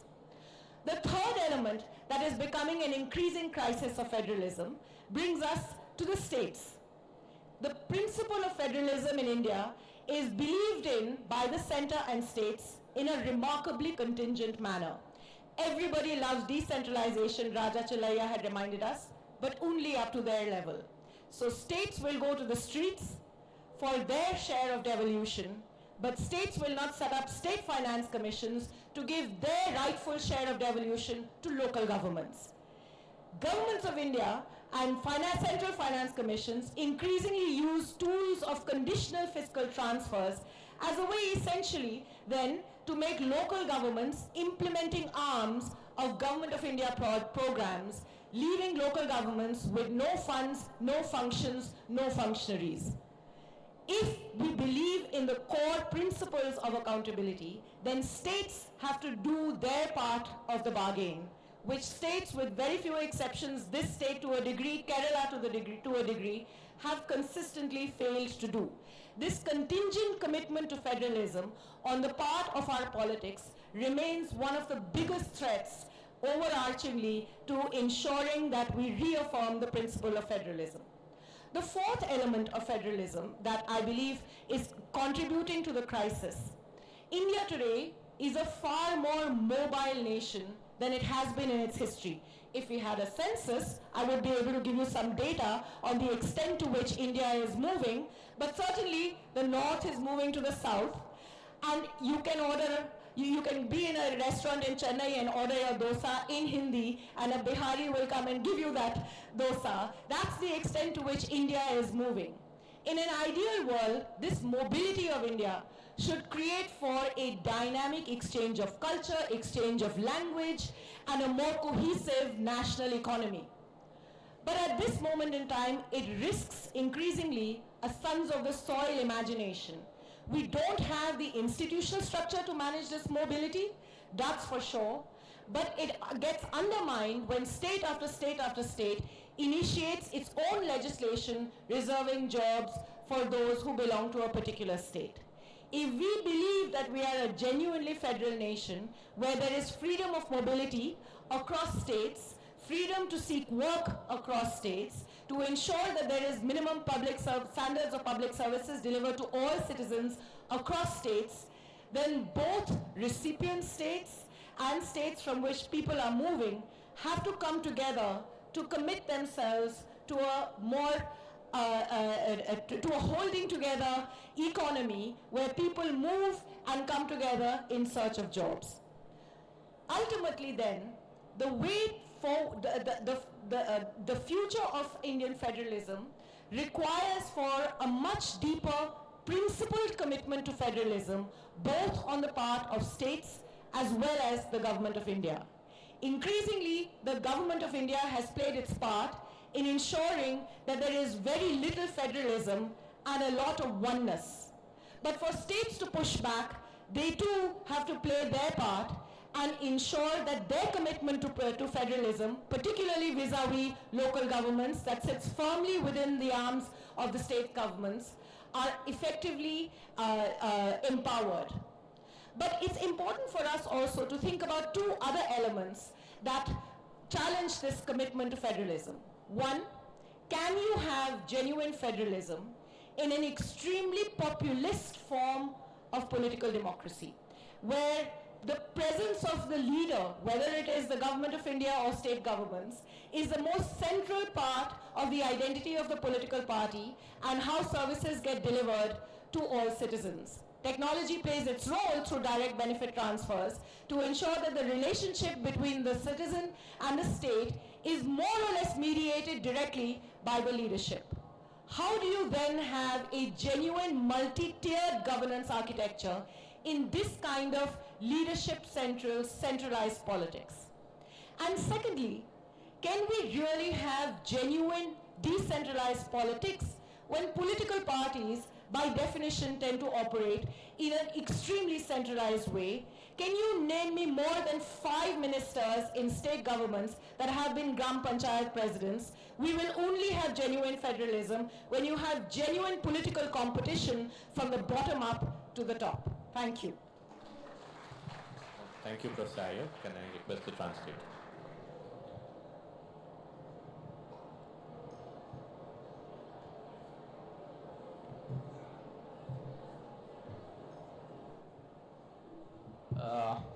Professor Yamini Iyer ಅವರು ಮಾತುಗಳ ಪ್ರಾರಂಭಿಸುವುದಕ್ಕಿಂತ ಮುಂಚೆ ರಾಷ್ಟ್ರೀಯ ಕಾನೂನು ಶಾಲೆ ಕರ್ನಾಟಕ ಸರ್ಕಾರಕ್ಕೆ ಧನ್ಯವಾದಗಳನ್ನು ತಿಳಿಸುತ್ತಾ ಕೇಂದ್ರ ರಾಜ್ಯ ಸರ್ಕಾರಗಳ ನಡುವೆ ತೊಂದರೆಗಳು ಮತ್ತು ಭಯಗಳ ಬಗ್ಗೆ ವ್ಯಕ್ತಪಡಿಸಿದರು.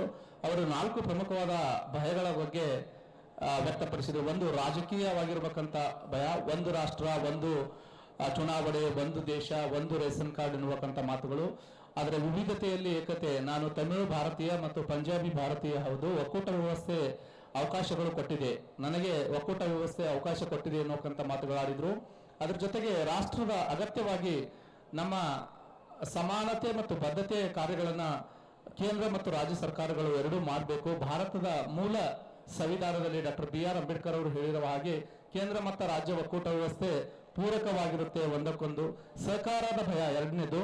ಪರಸ್ಪರ ಆರ್ಥಿಕತೆಯಿಂದ ಒಕ್ಕೂಟ ವ್ಯವಸ್ಥೆಯಲ್ಲಿ ಒಬ್ಬ IAS ಅಧಿಕಾರಿ ರಚನೆ ಮಾಡಿದಾಗ ಆತ ನೇರವಾಗಿ ಕೇಂದ್ರಕ್ಕೆ ಮನವಿಯನ್ನು ಕೊಡ್ತಾನೆ ಹೊರತಾಗಿ ರಾಜ್ಯ ಮಂತ್ರಿಗಳಿಗೆ ಮನವಿಗಳನ್ನ ಅಥವಾ ಅಹವಾಲುಗಳನ್ನ ಕೊಡುವುದಿಲ್ಲ ಅನ್ನುವ ಮಾತುಗಳು ಹೇಳಿದ್ರು. ಮೂಲ ಆಶಯ ನೀತಿ ಡ್ಯುಯಲ್ ಆಟಿಟ್ಯೂಡ್ಸ್ ಇದೆ, ಅದನ್ನ ಹೋಗಲಾಡಿಸಬೇಕು ಅನ್ನೋಕಂತ ಮಾತು ಹೇಳಿದ್ರು. ಅದಲ್ಲದೆ ಇನ್ನೊಂದು ಬಹಳ ಪ್ರಮುಖವಾಗಿ ರಾಜ್ಯ ಕೇಂದ್ರಗಳ ನಡುವೆ ವಿಕೇಂದ್ರೀಕರಣದ ಬಗ್ಗೆ ಮಾತುಗಳು, ಡಿಸೆಂಟ್ರಲೈಸೇಷನ್ ಆಗ್ಬೇಕಾಗಿರುವಂತದ್ದು ಅಗತ್ಯ. ಅದ್ರ ಜೊತೆಗೆ ರಾಜ್ಯ ರಾಜ್ಯಗಳ ನಡುವೆ. ಆಮೇಲೆ 4ನೇ ಭಯ ಏನು ಅಂದ್ರೆ ಆಧುನಿಕ ಸಮಸ್ಯೆಗಳ ಭಯ. ಇವತ್ತು ಜಗತ್ತಿನಲ್ಲಿ ನಾವು ಎಲ್ಲರೂ ಅತಿ ಹೆಚ್ಚು ಭಾರತದಲ್ಲಿ ಮೊಬೈಲ್ ಜಗತ್ತಿನಲ್ಲಿ ಬದುಕ್ತಾ ಇದ್ದೇವೆ. ಅದರಿಂದ ಏನಾಗ್ತಾ ಇದೆ, ಸಂಸ್ಕೃತಿ, ರಾಷ್ಟ್ರೀಯತೆ ಮತ್ತು ಅರ್ಥಹೀನತೆಯಿಂದ ಬೇರೆಯವರಿಗೆ. ಅದಕ್ಕೆ ಜಾಗತೀಕರಣ ಮತ್ತು ಸರಳೀಕರಣ, ಉದ್ಯೋಗದಲ್ಲಿ LPG ಏನಂತೀವಲ್ಲ ಅದರ ಪರಿಣಾಮವಾಗಿ ಇವತ್ತು 2 ಪ್ರಮುಖವಾದ ಜನಸಂಖ್ಯೆಯ ಹೆಚ್ಚಳ ಮತ್ತು ನಾಯಕತ್ವದ ಸಮಸ್ಯೆಯನ್ನ ಕಾಣ್ತಾ ಇದ್ದೇವೆ. ಅದನ್ನ ಸರಿಪಡಿಸಿದ್ರೆ ಈ ಒಂದು ಸಮ್ಮೇಳನಕ್ಕೆ ಅರ್ಥ ಬರುತ್ತೆ ಅನ್ನೋಕಂತ ಮಾತುಗಳನ್ನ ಆಡಿರುವಂತ ಮೇಡಮ್ ಅವರಿಗೆ ಧನ್ಯವಾದಗಳು. ನಮಸ್ಕಾರ. Thank you. Since we have a few minutes, I first want to ask the panelists whether you want to react to anything other panelists have said before I open the floor. Can't hear? Okay, sorry. I was saying, since we have a bit of time before I open to the audience, is there anything that any one of you want to add or comment on one of your co-panelists?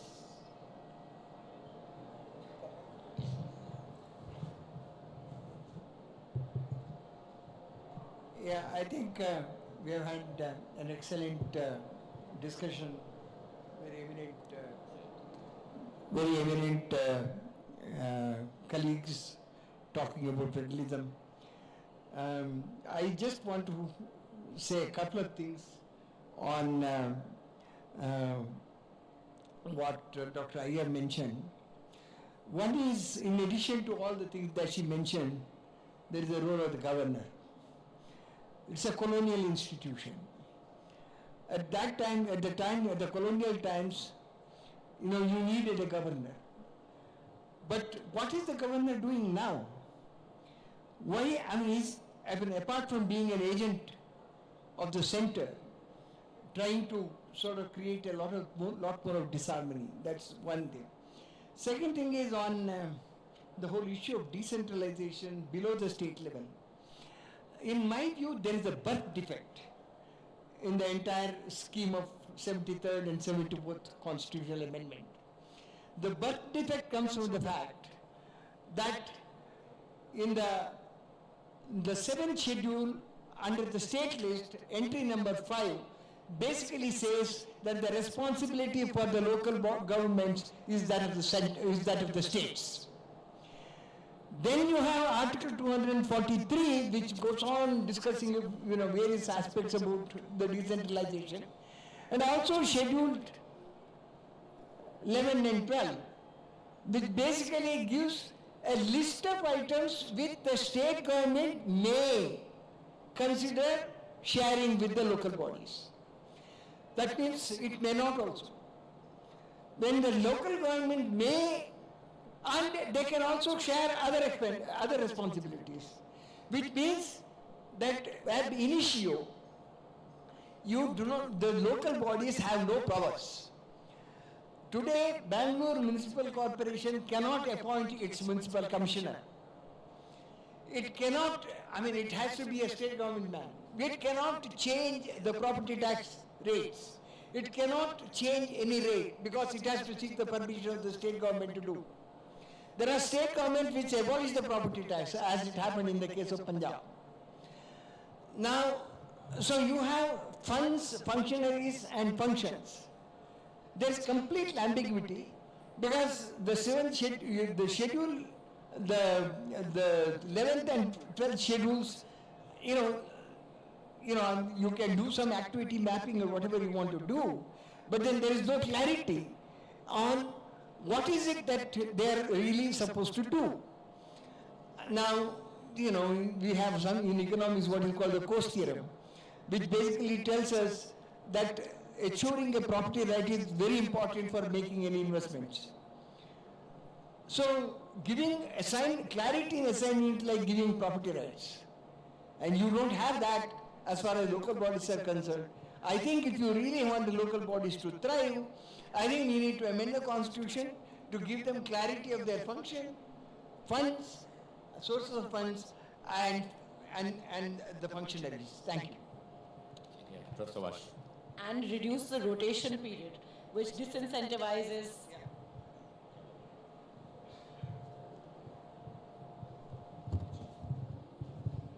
Two quick points. The reason we didn't have... You have to hold the mic slightly up. Close to this. Is this better? Or? The reason we didn't have the third tier of government right since 1950, and we had to create 73rd and 74th to generate the existence of 30. Because paradoxically, Mr. Ambedkar was completely opposed to the third tier of government, and he argued that it will only politically legitimate the pre-existing social and economic dominance of upper caste over Dalits. That's his argument. That it will make the position of Dalits worse, right? So he was happy to bring the power down to the state level, but not below the state level, for that reason. And there's a little bit of work available on that, but Madhav Khosla has, in his chapter on decentering power, going through all that, he mentions all of that. But it should be recalled that there was a fundamental objection, and Nehru did not intervene into that after a point. Because Mr. Ambedkar, after you made him the chairman of the drafting committee, obviously has a lot of power, and he's so fundamentally opposed to third tier. Second, a quick comment. I mean, I've lived in America now for almost 4 decades. The local governments are pretty strong, but they are not in the Constitution. State governments are in the Constitution, and Washington is in the Constitution. Washington is the Constitution. There is no third tier of government that is constitutionally legitimated. It was left to the states to figure this out. And some states, even today, suspend local governments. So Michigan has so many times suspended Detroit local government. Right? So it's a very,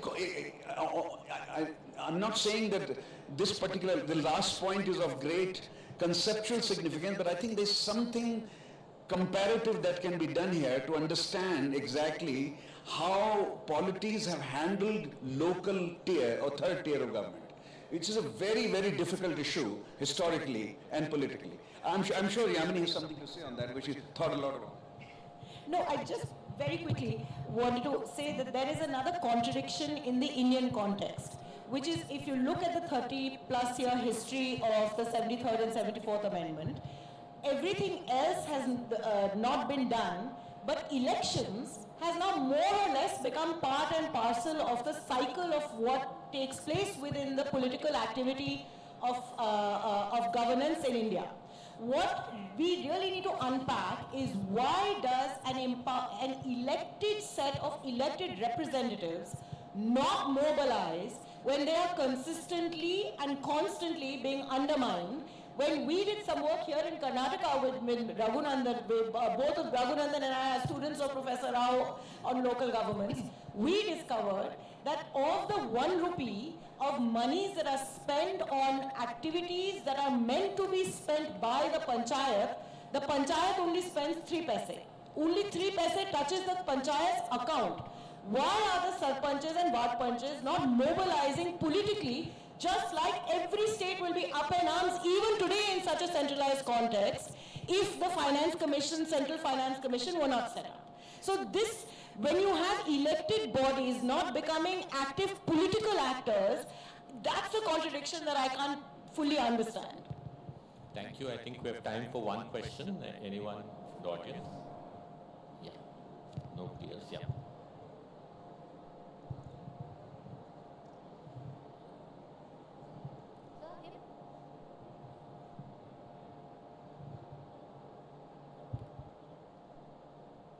My question is to Professor Ashutosh. My name is Nirjar Manav and I'm from Christ University, Bangalore. So you talked about diversity is not being suppressed but institutions safeguarding while all India loyalty is also simultaneously nurtured. My question is to you, sir, what happens if one culture becomes dominant over others, and how do we handle that and strike a balance between the federalistic ideas of the nation?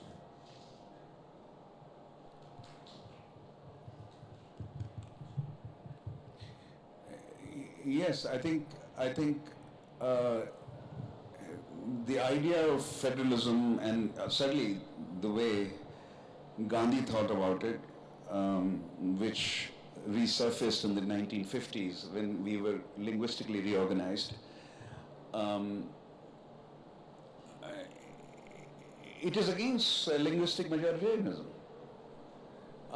We talk about religious majoritarianism today, but linguistic majoritarianism was also for both Gandhi and Nehru a danger. Though for a little while they tried the idea of Hindi as a lingua franca of India along with something else. So the idea of 3 languages is born around that time, though it becomes formalized later. But for a little time, actually, they do toy with this. Both Gandhi and Nehru toy with the idea of Hindi as a lingua franca. But they drop it. They realize that this is not doable, and this will undermine India, not build India. This will undermine India, not build India. So they give it up. If that's what you have in mind, then certainly Mr. Ambedkar's, I don't remember his comments on this issue. I don't think he engaged language at all, as far as I know. I think Sudhir would know better. but I don't think he engaged language as an issue at all. But my sense is that he would, given what all we have read about the way he wants to structure the polity, he would also be against linguistic majoritarianism. And not giving let's say Hindi, which is spoken by 40% of India, 39.8 according to 2011, allowing it to just dominate every part of India. I think he would be opposed to that, given the way he thought about the polity. Thank you. I think we've just finished exactly on time. On behalf of the Government of Karnataka and the National Law School, I thank all the panelists for this fascinating discussion we've had, and for everyone here in the hall for participating. Thanks a lot. Thank you.